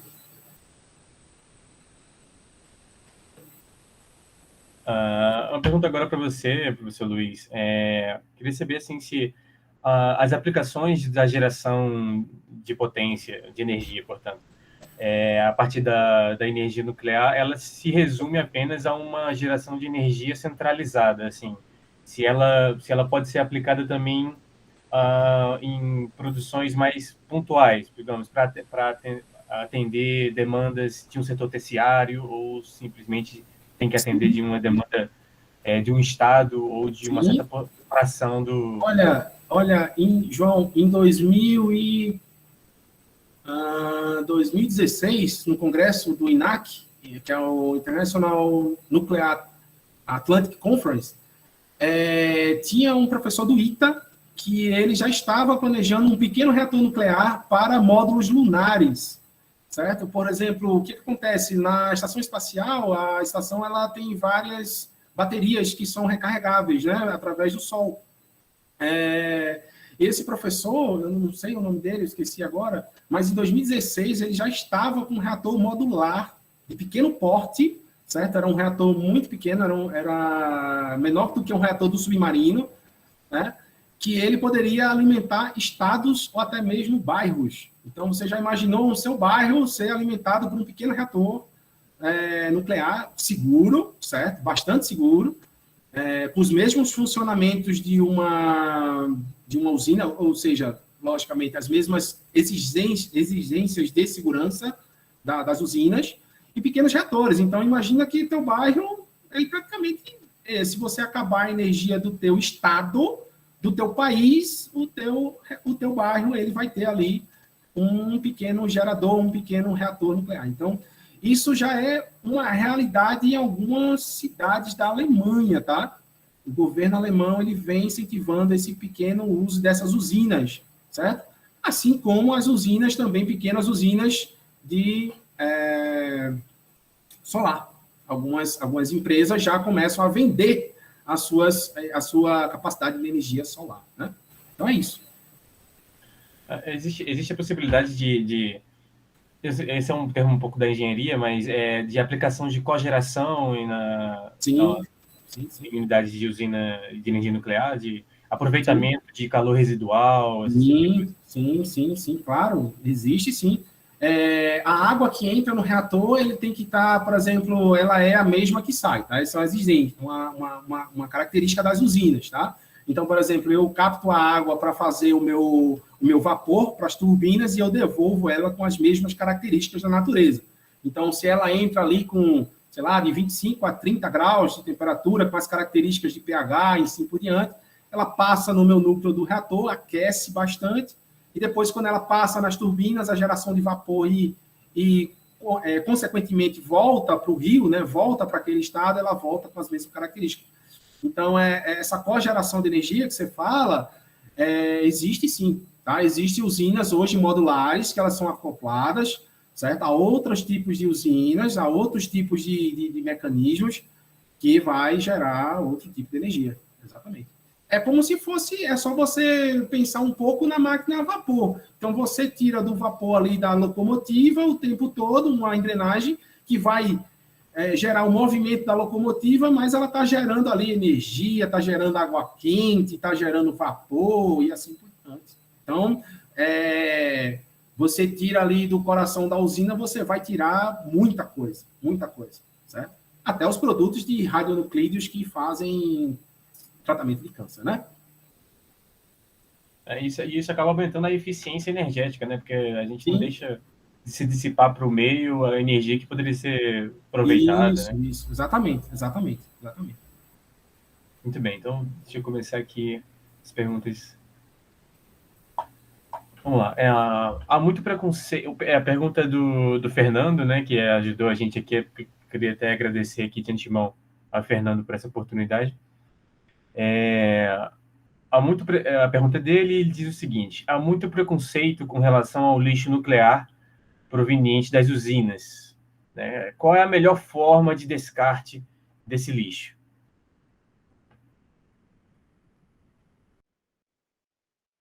Você quer responder, professor Júlio? Pode responder. Não, vai você primeiro, eu tenho uma contribuição depois. Eu até acho que você vai saber responder melhor que eu mesmo. Tranquilo. O lixo nuclear, na verdade, ele sempre vai existir, certo? O que a gente tem hoje em dia são as tecnologias para reaproveitar esse lixo, que elas estão avançando. Então, assim, não é o lixo comum, tá? Antigamente, os lixos eram colocados em tonéis, né, nas montanhas, assim por diante. Hoje já não é mais assim, tá? E uma questão interessante é que Não é um lixo comum, não é um lixo que eu vou pegar, utilizar ele 1 hora e vou jogar fora. Não é assim, gente. É um lixo que rodou e gerou energia por 30, 40, 50 anos. Para você fazer um ciclo desse é muito tempo. Vamos supor, é no mínimo 1 ano. Eu estou falando assim, uma barbaridade, mas é muito mais do que 1 ano, tá entendendo? Para eu fazer um ciclo desse. Para eu jogar fora e descartar. Outra coisa, ele não é descartado 100%. Não é assim. Eu vou trocar todo o combustível da minha usina. Não é assim que funciona. Eu vou trocar uma pequena parte dele, que ele gerou aí, ele gerou energia, na verdade, por, sei lá, 5, 10, 15 anos, certo? Então, assim, se você for colocar na balança o lixo nuclear e o tanto que ele proporcionou, né, não vamos exagerar também, não é uma coisa que, vou gerar 1 toneladas de lixo nuclear, sim, mas esse cara, ele gerou milhões e milhões de watts energéticos em desenvolvimento, entendeu? Então, esse lixo hoje, a tecnologia nuclear, ele não é descartado 100%, ele é descartado o mínimo possível, certo? Muitos desse lixo, entre aspas, ele volta para o setor nuclear e se transforma em outra coisa, certo? Então, imagina que eu tenho uma caldeira, eu vou matar um terreno de 100 hectares de árvores para alimentar essa caldeira. Tá, tudo bem. Matou, e aí? Quando acabar, o que acontece? O lixo nuclear não é assim.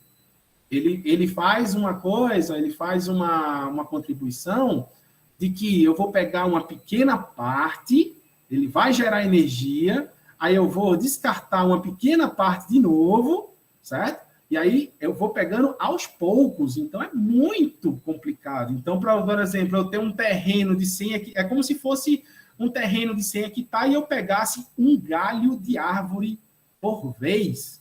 Então, isso aí vai durar muito tempo. Né? Vai lá, João. Ou Júlio. Não, concordo, é isso mesmo. Eu sabia que ele ia responder melhor que eu, então eu deixei. Mas só para complementar, há um tempo atrás,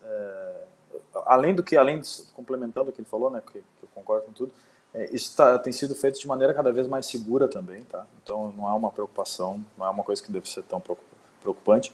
E eu vi, há cerca de 6 ou 7 meses atrás, foi lançado na Netflix uma série, que eu não vou lembrar, acho que é o Código Bill Gates o nome, em que o Bill Gates está trabalhando num novo reator que, em teoria, poderia aproveitar o lixo, né?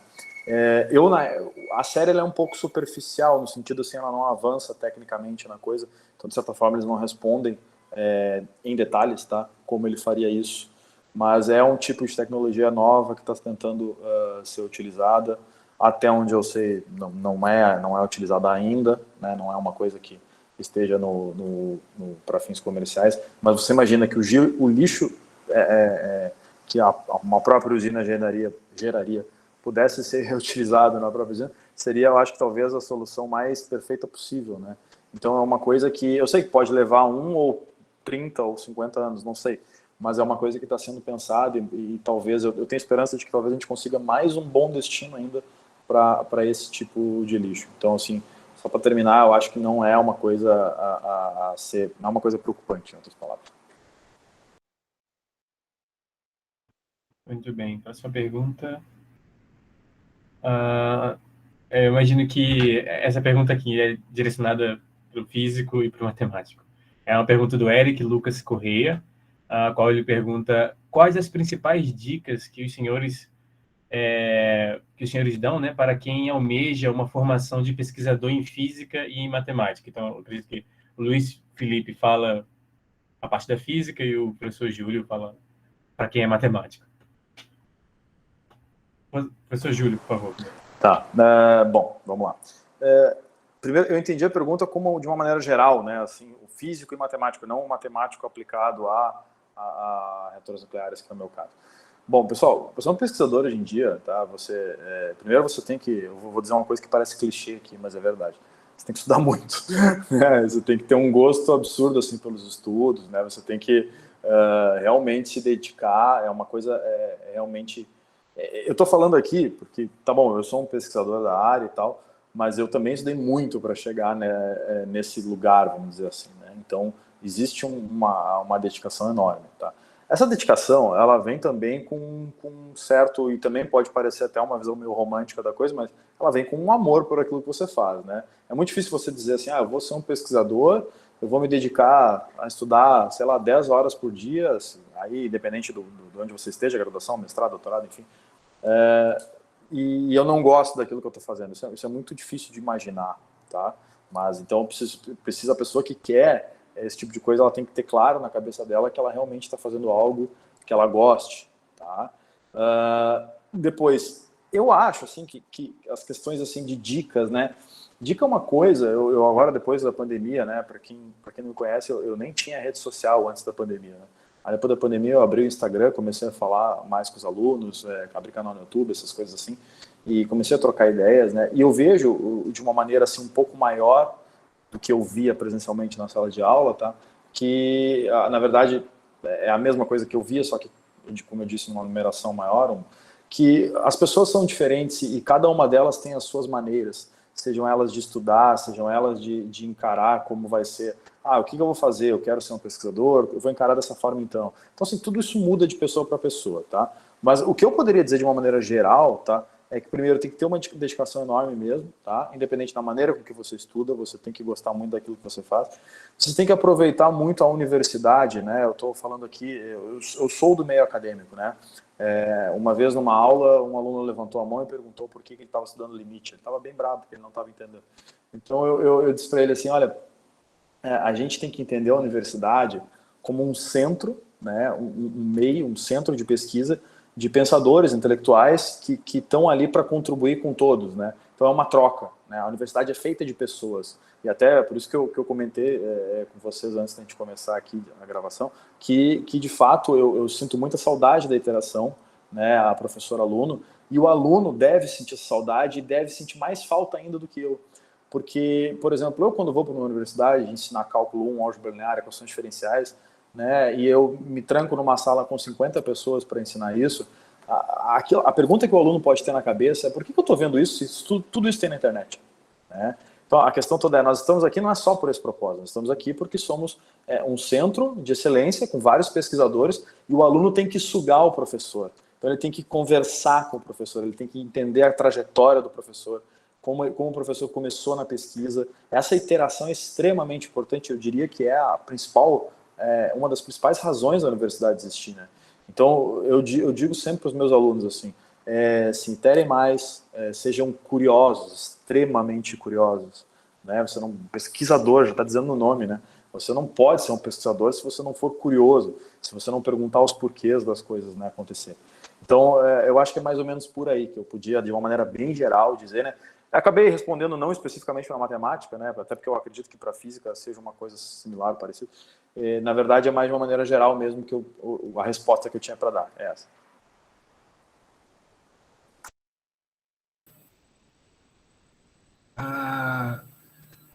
A dica, né? Principais dicas, né? Para a formação de um pesquisador, cara, é uma pergunta interessante, né? Porque a função do pesquisador, ela tem que partir da curiosidade da pessoa, né?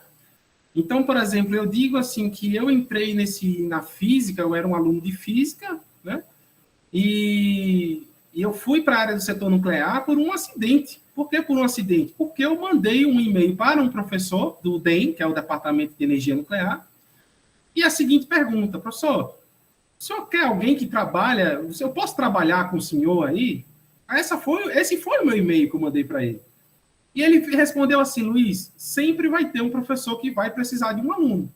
Eu não posso te dar bolsa, né, agora, mas se você quiser vir aqui amanhã e marcar uma entrevista comigo e quiser trabalhar, que tem curiosidade nessa área, eu vou te ensinar e você vai trabalhar. E eu tô aí, hoje é 2021 e eu tô com ele até hoje. Né? Então, assim, eu entrei nessa área por causa de um simples e-mail e uma simples curiosidade. E essa curiosidade, ela passou para a curiosidade acadêmica, né? E, de repente, eu não sabia o que era um mestrado, eu não sabia o que era um doutorado, né? Eu comecei com iniciação científica, e eu te digo uma coisa, a iniciação científica, ela te abre a porta que você quiser. O que você quiser ser na iniciação científica, ela vai te abrir porta. Então, é muito importante isso, esse começo, né? Como o nome diz, iniciação, né? Então, assim, tudo que você aprende da iniciação científica na universidade, você aprende mais aprofundado na iniciação científica, né? Então, a dica que eu dou para que quem quer ser pesquisador, seja curioso, somente. Seja curioso em qualquer tipo de coisa, qualquer tipo de assunto, certo? Eu não estou falando aqui, eu não vou puxar sardinha para o meu lado, para a área do setor nuclear, não, qualquer área. Por que acontece isso? Por que eu aprendi cálculo? Por que eu aprendi limite? Por que esse plano cartesiano ele é assim? Tá? Então, é isso. A dica que eu dou para você é, seja curioso. Seja curioso. Eu botei os nomes de 2 institutos, IPEM, IME, CENEM. Muita gente não sabe nem o que é essas siglas. Seja curioso. Vai lá ver. Clica. Assim como você é curioso no Instagram para ver uma foto de uma famosa, de uma famosa. Clica lá. Vai ver uma história lá. Então, e aí, a partir do tempo, é uma escada. Cada vez mais você vai ficando mais curioso, e o ser humano, ele é assim. Cada vez mais a fofoca vai ficando mais curiosa, você vai se aprofundando, e essa fofoca é uma fofoca científica. E, de repente, com o passar dos anos, com o passar do tempo, você está no ramo, você é um pesquisador, você é um doutor, e assim por diante. E, gente, um doutor, um mestrando, um mestrado, uma especialização, um doutorando, não é nada demais. É apenas uma pessoa curiosa, extremamente curiosa, certo? Como eu sou ao longo do tempo. Então, assim, em 2007, eu fui curioso e sou curioso até hoje. Eu sei como é que eu quero saber por que eu estou aprendendo isso, certo? Então, assim, muita gente diz, a gente que é da área de exatas, a gente fala assim, mas para que eu tenho que aprender o método de ensino, sei lá, de um educador? Eu tenho que aprender para eu saber passar conhecimento, certo? Então, essa é a principal dica que eu dou para vocês. Se vocês querem ser pesquisadores, sejam curiosos, certo? Cliquem, busquem informações. Gente, sempre tem um professor precisando de alguém para trabalhar, de alguém para pesquisar. Então, se você não for curioso, você não vai achar esse professor, enfim. E aí você vai ficar parado no tempo, o tempo vai passar, logicamente, e aí é o que acontece, certo? Na área do setor nuclear, como o professor Júlio deve saber disso, a cada vez que a gente entra num tema, é uma curiosidade em cima da outra, então a gente não para de estudar o tempo todo, certo? Então, assim, por que aconteceu esse espalhamento? Não era para acontecer, é uma curiosidade. Aí você, eu entendi por que aconteceu esse espalhamento. Mas espera aí, será que acontece o espalhamento se eu colocar essa outra substância? É isso, é curiosidade. E, parafraseando, é uma reação em cadeia, certo? Cada vez mais você vai, e aí não tem fim. O professor Júlio sabe disso, todo mundo sabe disso, não tem fim. É uma coisa que vai ao longo dos anos, aparenta ter algo novo, aparenta uma tecnologia nova, aparenta um conhecimento novo, e aparenta também um jovem curioso que está do teu lado, que quer aprender, e aí ele vem com a pergunta, professor, por que acontece isso? Pronto. Aí é o estopim. Então é essa a dica que eu dou. Muito bom, muito bom. A próxima pergunta é de Niedia Costa, que ela faz parte lá do DAF, né? Queria até agradecer novamente o apoio do Diretório Acadêmico de Física, a publicidade dessa live. A pergunta dela é a seguinte, professor, o senhor vê um projeto de usinas mistas viável, tipo um complexo de várias matrizes energéticas? Eu queria complementar essa pergunta de Nieja, porque a gente também não está trazendo que a energia nuclear é a salvação, né? Até porque não existe almoço de graça, né? Então,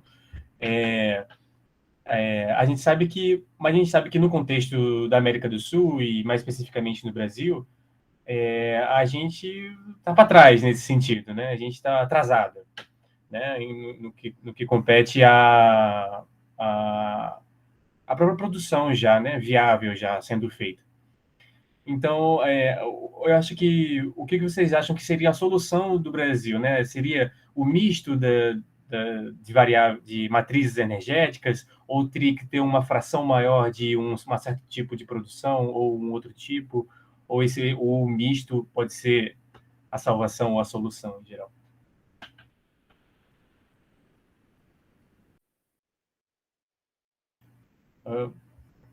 Professor Júlio, primeiro. Pode ir, professor Júlio, pode responder. Tá. Eu acho assim que, eu vou falar, claro, mas eu acho que talvez o professor Luiz Felipe seja mais capacitado que eu para responder essa. Mas a minha opinião, assim, ela é bem simples nesse sentido. Eu acho que a gente não pode dizer que a energia nuclear é a salvação, ela é a melhor e o resto não presta, né? Então, isso é a primeira coisa que eu queria colocar.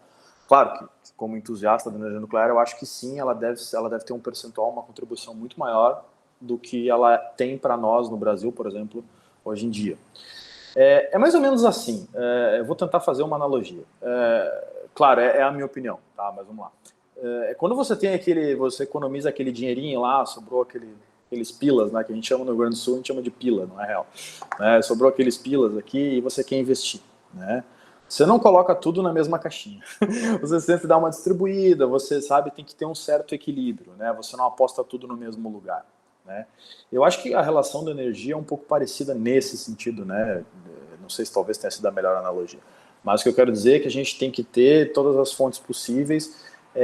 Eu enxergo a energia nuclear, como eu falei lá no começo, né, como uma coisa que pode contribuir muito para a gente futuramente.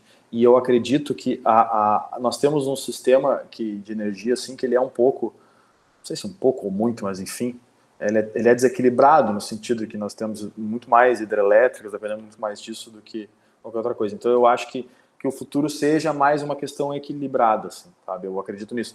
Como o Luiz falou, e eu também disse, né? Poxa, construir uma usina nuclear não é assim, amanhã está pronto, né?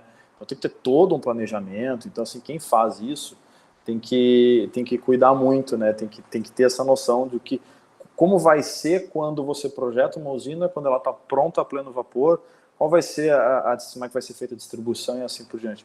Então, a minha opinião é sim, que um país pode ter, tá, vamos dizer assim, uma matriz mista, não é para ser um problema isso, né? E até acho que deveria ter todos os tipos, tá? Mas tem que ser mais equilibrado. Eu acho que o futuro é que isso seja mais equilibrado, tá? Para a gente não depender tanto de recursos naturais, não depender tanto de, sei lá, tem que ventar lá para energia eólica, tem que fazer sol para ter energia, sabe? Então, assim, esse tipo de dependência que não tem, por exemplo, na energia nuclear, né? E ainda mais como citou na parte do Luiz ali, a gente tem tudo. A gente tem, né, o combustível, a gente tem o espaço, a gente tem... Então, por que a gente não está fazendo, né? Então, eu acho que é nisso que é mais importante a gente fixar. Mas, né, de novo, vou repetir para não ficar... eu sei que eu já falei, mas a energia nuclear não é assim a salvação da lavoura, não tem que ter só energia nuclear, tá? Eu acho que tem que ser mais equilibrado. É exatamente isso mesmo, professor. É isso aí. É diversificar. É colocar a energia de modo que uma seja o complemento da outra, venha para agregar, certo? Ninguém aqui está dizendo que, olha, elimina todas as outras, é só energia nuclear e ponto. Não é isso. O que a gente está falando aqui e está frisando é que a energia nuclear também é viável, certo? Porque se não for viável, você viu no gráfico lá, o preço vai aumentar. Então, lógico, você está escanteando a energia, você está escanteando ali aquela produção, você não tem para onde escoar a produção, então aquilo vai se tornar caro. Então, a energia nuclear, assim como a eólica, solar, a hidrelétrica, elas serão um complemento. Elas serão uma forma de uma falhou, a outra assume e assim por diante. Então, é como se você tivesse numa festa, certo? A energia chega na sua residência, aí você faz, olha, essa festa é muito importante para mim. Eu preciso ter um gerador de backup, eu preciso ter umas baterias de backup, para que se a energia que o Estado me fornece cair, a minha festa não pare. E é assim, imagina essa festa, troca a palavra festa por economia, e é isso. Para que a minha economia não pare, eu preciso ter energia. Então, o que acontece? Se eu coloco 60,7% da nossa energia hidrelétrica, meu amigo, não choveu, os rios secam, e aí eu vou depender de quem? Depender do vento? Depender da... Enfim, então, aí o que acontece? Cabe a cada setor energético distribuir. Por exemplo, olha, 60% da minha energia ela é gerada hidrelétrica, 20% ela vai ser gerada nuclear, e assim por diante. Vai uma fatia de bolo para cada um, certo? De forma equalitária. É como os outros países da América do Norte e da União Europeia fazem. É inverno, tira essa energia e coloca outra. E aí tá, certo? Então, assim, volta a frisar, ninguém está dizendo aqui que a energia nuclear é 100%, olha, só usa essa, que essa é boa. Não, não é assim.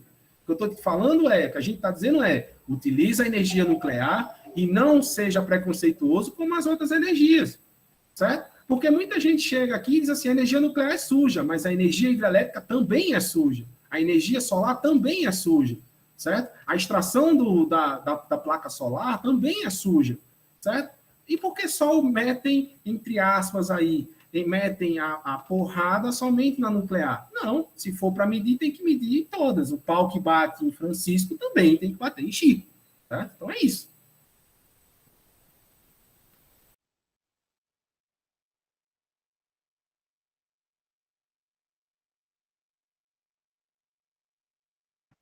A Niede retifica aqui, dizendo que o que ela queria dizer era uma mesma usina com mais de uma matriz. Por exemplo, em Paulo Afonso estão instalando painéis solares. Tá, é o seguinte, por lei, isso é uma questão de legislação, certo? As usinas, por exemplo, as usinas nucleares, o sítio nuclear, ele tem que ser praticamente seguro. Eu não posso acoplar, por exemplo, que eu entendi o que ela quis dizer, eu quero acoplar uma usina nuclear e, ao mesmo tempo, eu ter uma usina hidrelétrica. Não, isso eu não posso fazer, tá? Por uma questão de acidente também. É como se fosse o seguinte, deixa eu fazer uma analogia bem simples. Como se fosse um avião, ser um avião, ser um helicóptero, ser um carro, ser um... Não, não é assim que... É uma legislação que existe, certo? De seguridade, que eu não posso ter uma usina nuclear acoplada a uma usina hidrelétrica, a uma energia solar. Detalhe que algumas usinas nucleares, hoje, por exemplo, a da Westinghouse, ela utiliza para backup de segurança, de setores de segurança, elas utilizam a energia eólica e a energia solar para setores de segurança da própria usina e só. O que são setores de segurança? Aconteceu um acidente, por exemplo, em Fukushima, aconteceu um acidente, os geradores foram inundados por água do mar, os geradores de segurança. Então, parou todo o sistema de segurança. Se não tem energia, então como é que eu vou fechar as comportas? Então, hoje em dia, a Westinghouse, ela faz os módulos dela o seguinte, setores de segurança são separados em nível 1, 2, 3 e 4. No nível 4, significa dizer o seguinte, eles exigem placas solares e energia eólica, fora o gerador a óleo diesel, certo? Para sistemas de segurança, mas isso só.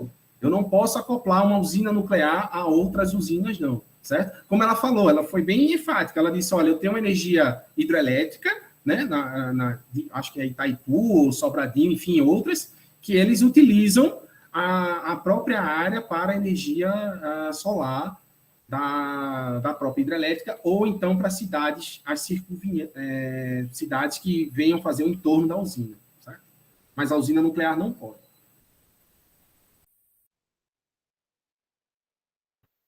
Outro questionamento que Niede trouxe também foi sobre um problema de que as águas que se utilizam no reator, elas depois são despejadas, porque tem que ter um rio próximo, né? Alguma fonte de água ali, um lago, algo do tipo. Então, essa água que é despejada, essa água quente que é despejada nesse ambiente, se tem algum problema em afetar o ecossistema daquele lugar, ou se já foi pensado algum problema, alguma solução para contornar esse problema. Quer responder, professor Júlio? Não, pode ir tu. Eu acho que vai responder melhor que eu nessa. Tranquilo, não, beleza.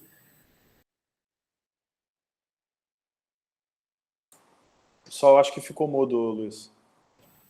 Vamos lá.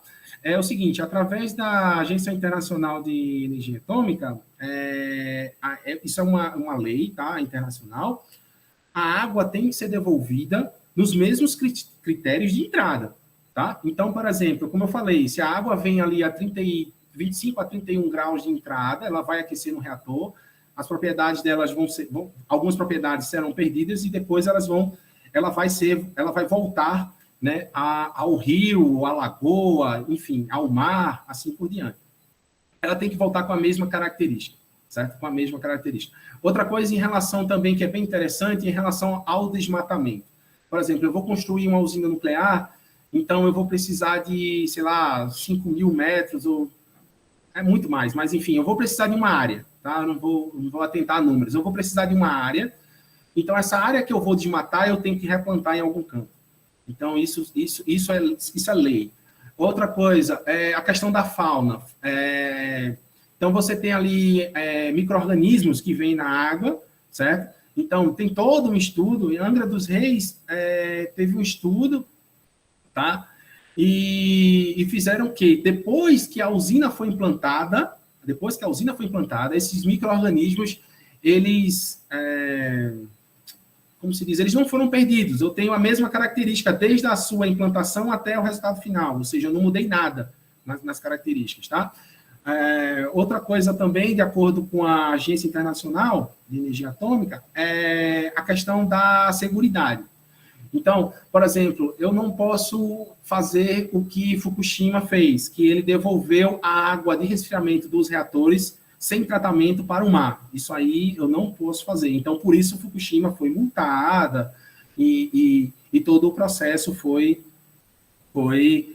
restabelecido, né? Foi revisto. Então, gente, é como eu venho falando, isso aí só aconteceu depois de Chernobyl e depois dos acidentes, tá? Isso aí foi trabalhado, enfim, tudo foi trabalhado através dos acidentes. Então, aconteceu um acidente, para tudo, pesquisa 2, 3, 5 vezes, 10 vezes mais, e aí volta a funcionar. E aí por diante. São novas leis, certo? E o tratamento da água de uma usina, por exemplo, se ela estiver em funcionamento, ela acontece a cada 8 horas. Então, imagina a segurança. Então, você tem a cada 8 horas, você tem a água sendo tirada da entrada da usina e da saída e comparada.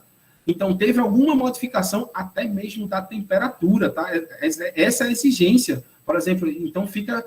Porque assim, o pessoal frisa muito, mas vai sair de jeito radioativo? Gente, se eu estou fazendo questão que a temperatura seja igual, logicamente que não tem de jeito radioativo nenhum ali naquela água. Então, esqueça, você não vai comer peixe radioativo e você não vai ver aí o cara perdendo a pele, um X-Men da vida, esqueça, isso não vai acontecer, é difícil.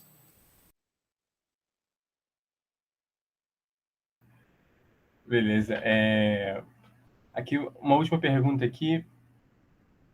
É uma pergunta do Eric Lucas Correia. Ele pergunta o seguinte: depois, se possível, queria saber como os senhores enxergam as possibilidades de usinas a fusão nuclear, se é algo tangível a médio ou longo prazo, se existem avanços recentes, né?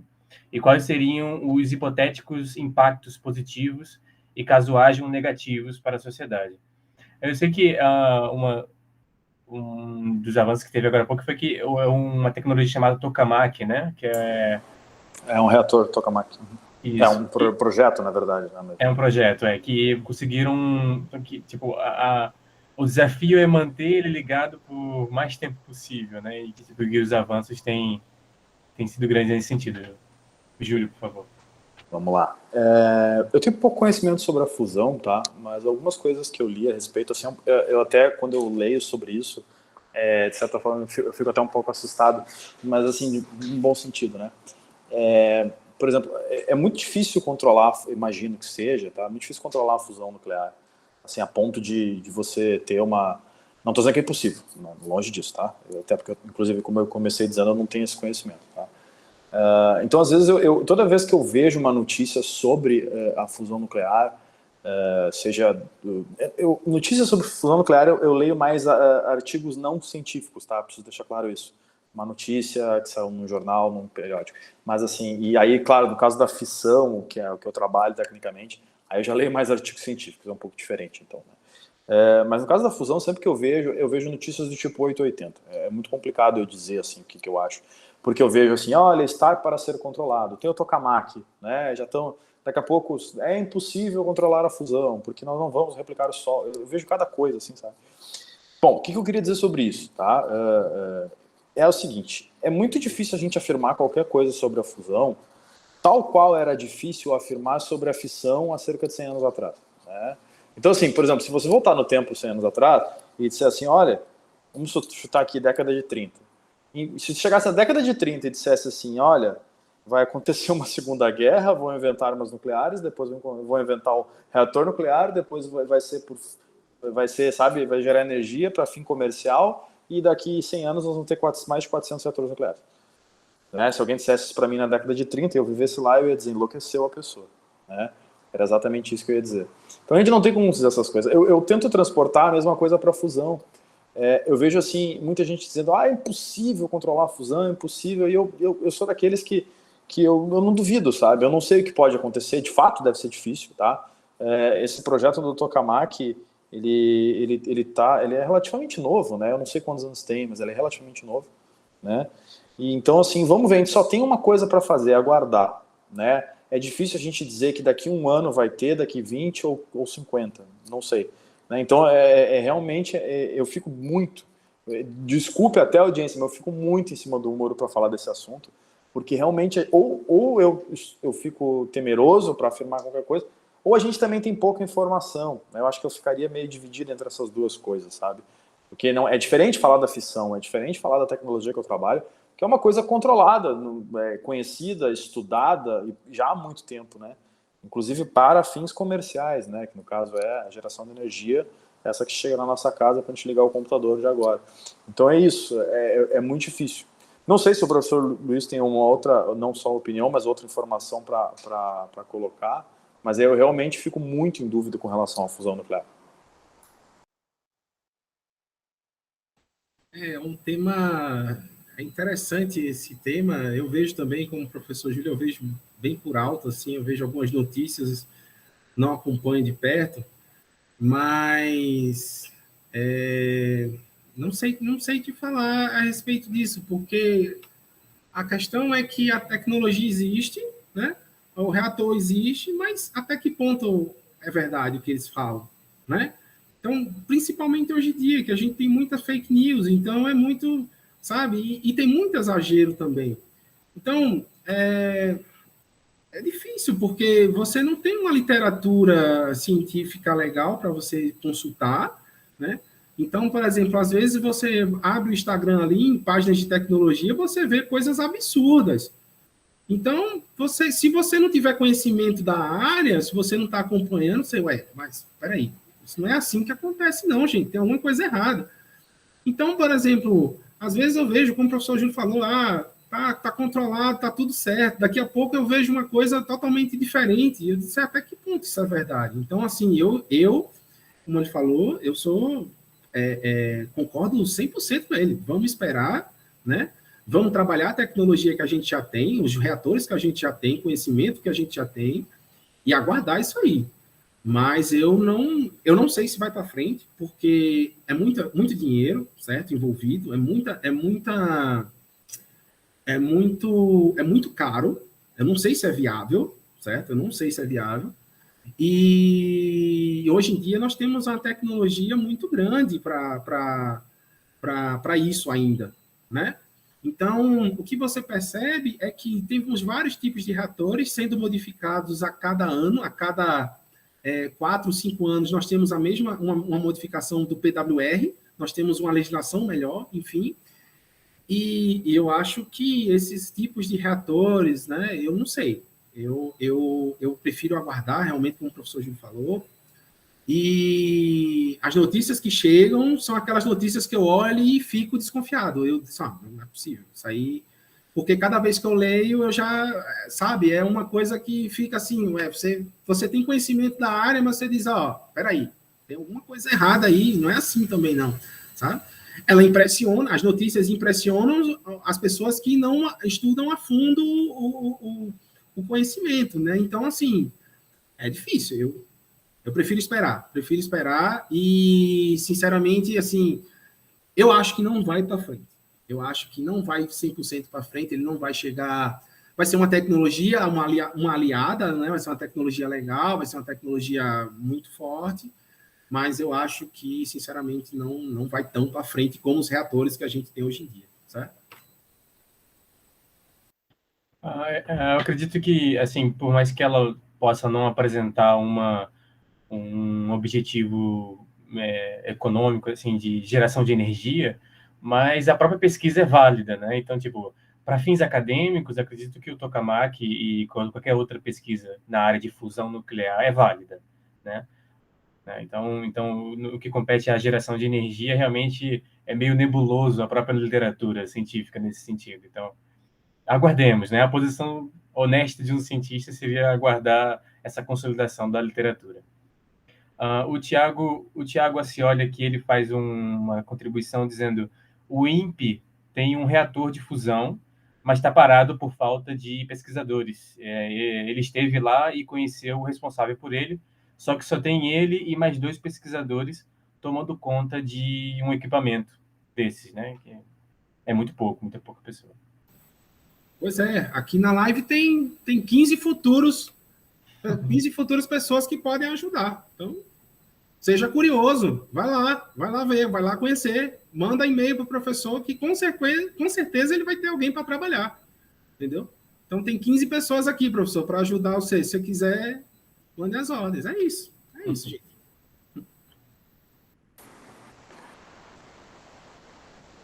Deixa eu aproveitar o gancho só para falar, que eu fiquei de falar no começo, para dizer que realmente isso que o Luiz falou agora é muito verdade. Vocês podem estar entrando na futura, está falando aqui daquilo que vem a ser a futura área de vocês, né?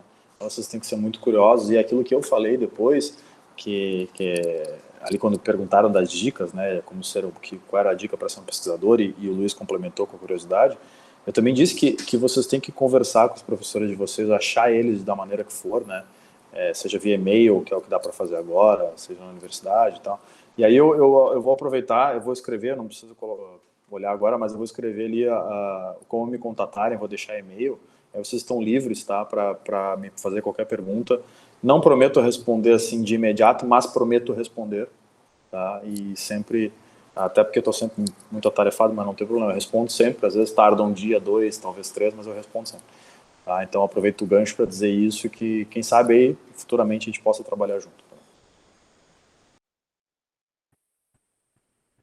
Muito bem. Eu peço também que o professor Luiz também deixe seus contatos aqui nos comentários do Meet. Só para terminar, a Nied faz um pedido aqui, deixa eu só achar. A Nied faz um pedido dizendo: estimulem seus alunos e puxem eles para a área, porque muitas vezes os alunos ficam sozinhos sem saber que caminho seguir, né? E a gente descobre na porrada. Informem, conversem com a gente, digam suas experiências, tá? A universidade é um ambiente e seu ponto mais rico está fora da sala de aula. Tem muitos alunos curiosos que precisam de mentores atentos. É um pedido que ela faz à comunidade, né, em geral. Só uma questão, um ponto. A Niedia, ela faz parte lá do DA, né? Do DA de Física. O DA, ele é muito importante nessa divulgação também, né? Então, assim, palestras como essa, participação dos professores do próprio centro acadêmico é muito importante, certo? Então, assim, o próprio DA, ele pode fazer isso, certo? Ele é uma ferramenta muito forte dentro da universidade, do curso, certo? Então, por exemplo, quando você tem uma união dos DAs, DA de Física, Química e Matemática, promovendo palestras, promovendo encontros, né? Pequenos congressos virtuais, isso é muito importante, certo? Então, por exemplo, você hoje convidou o professor Júlio, me convidou, o professor Luiz, né? Convida outros professores, convida professores da própria instituição para mostrar para eles que não é só o Halliday, o mundo não fica só no Halliday, nem fica só no Stuart, no Guido Risi. Não, gente, é muito mais que isso, certo? É muito mais. Se você acha, tipo, o Halliday um livro legal, Cara, tem muito mais livros legais, tem muito mais histórias legais do que a nossa, da minha, do professor Júlio, entendeu? Tem um professor Paulo, tem um professor João, tem a professora Tânia de Educação, que é uma excelente professora, tem o professor João, coordenador do curso, né? Tem a professora que é do Astro Agreste, entendeu? Para mostrar o projeto da universidade, abrir a universidade para os alunos. O aluno, ele entra, vai para a sala, e aí ele fica lá preso ao Halliday, ao Guidorizi, e não sai dali. Então, assim, o DA de Física, Química e Matemática, como os outros DAs também, se unirem, né, fazer a divulgação, fazer com que os professores participem mais dessas palestras, participem mais dos eventos na universidade, né, e que tragam professores como o professor Júlio, como o professor Luiz, como o professor da USP, assim por diante. Né? Nós estamos abertos a qualquer hora aí, você marcando, não tem, sabe? Os temas podem ser variados. Hoje eu estou falando de energia nuclear, eu posso também falar de educação, nós somos professores, nós estamos dentro de sala de aula, né? Nós somos professores de exatas, somos pesquisadores, então nós podemos falar de diversos temas, né? Trocar ideias com os alunos, mostrar que a universidade não fica só em Caruaru, em Recife, ela fica no mundo inteiro. Você pode ir para onde você quiser. Entendeu? É isso. Sim, sim. A gente pretende fazer disso que a gente está fazendo agora uma realidade, assim, lá no nosso CAA.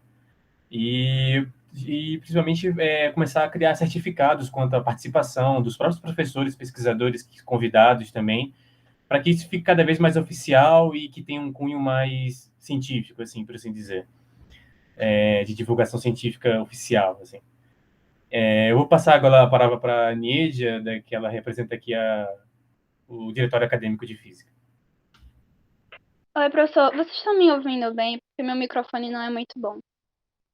Eu só queria dizer que a gente já tem esse projeto, a gente estava planejando desse último mês, essa orientação vocacional, justamente para puxar os professores que têm suas pós-graduações, que têm seus projetos de mestrado e doutorado, trabalhando com os alunos e tal, e iniciação científica, para já na graduação, não só os calouros, os veteranos e tal, os professores, a gente fazer essa ponte entre as pesquisas que estão sendo feitas, as áreas que estão sendo feitas e os alunos que estão entrando agora, e até os que já estão no meio para o final do curso e ainda não sabem direito o que fazer depois da graduação. Então, esse período, tipo, de hoje a 8 já vai ter o primeiro dos encontros, a gente vai começar divulgando já segunda-feira, mas com poucas áreas ainda, porque falta tempo num período, mas período que vem a gente vai dividir a física em várias áreas. Como o nosso curso é física e licenciatura, vai ter ensino, mas vai ter física teórica, vai ter física nuclear, vai ter física de partículas. A gente está planejando tudinho, estruturando o projeto para ele ser mais amplo. Mas a gente já estava pensando nisso desde que a chapa assumiu, porque é uma dúvida que muitos alunos têm, tipo, o que a gente vai fazer aqui? Para que a gente está aprendendo isso? Então, sim, a gente tem esse projeto e, obviamente, vocês já estão convidados para, no período que vem, quando a gente se organizar, a gente conseguir trazer a física nuclear. Bem, queria agradecer novamente ao professor Júlio, ao professor Luiz Felipe, pela participação. E foi muito engrandecedor aqui para nós do CAA e todos que participaram de outras IEs, essas colaborações e que engrandecem na nossa formação individual e coletiva. Assim.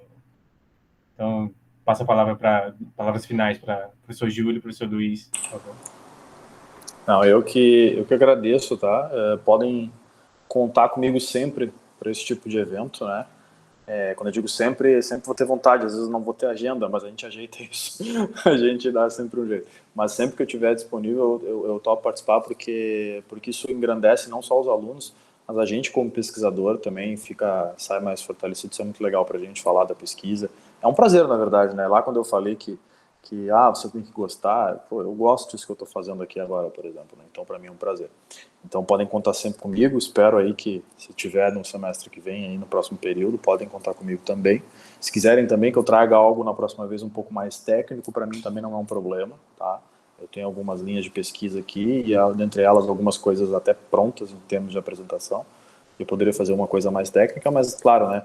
Como hoje era uma outra ideia, se era um pouco mais geral, eu não apresentei, mas posso sempre E convido vocês a me acompanharem também nas redes, porque lá eu sempre estou falando da pesquisa de matemática, de várias coisas, né?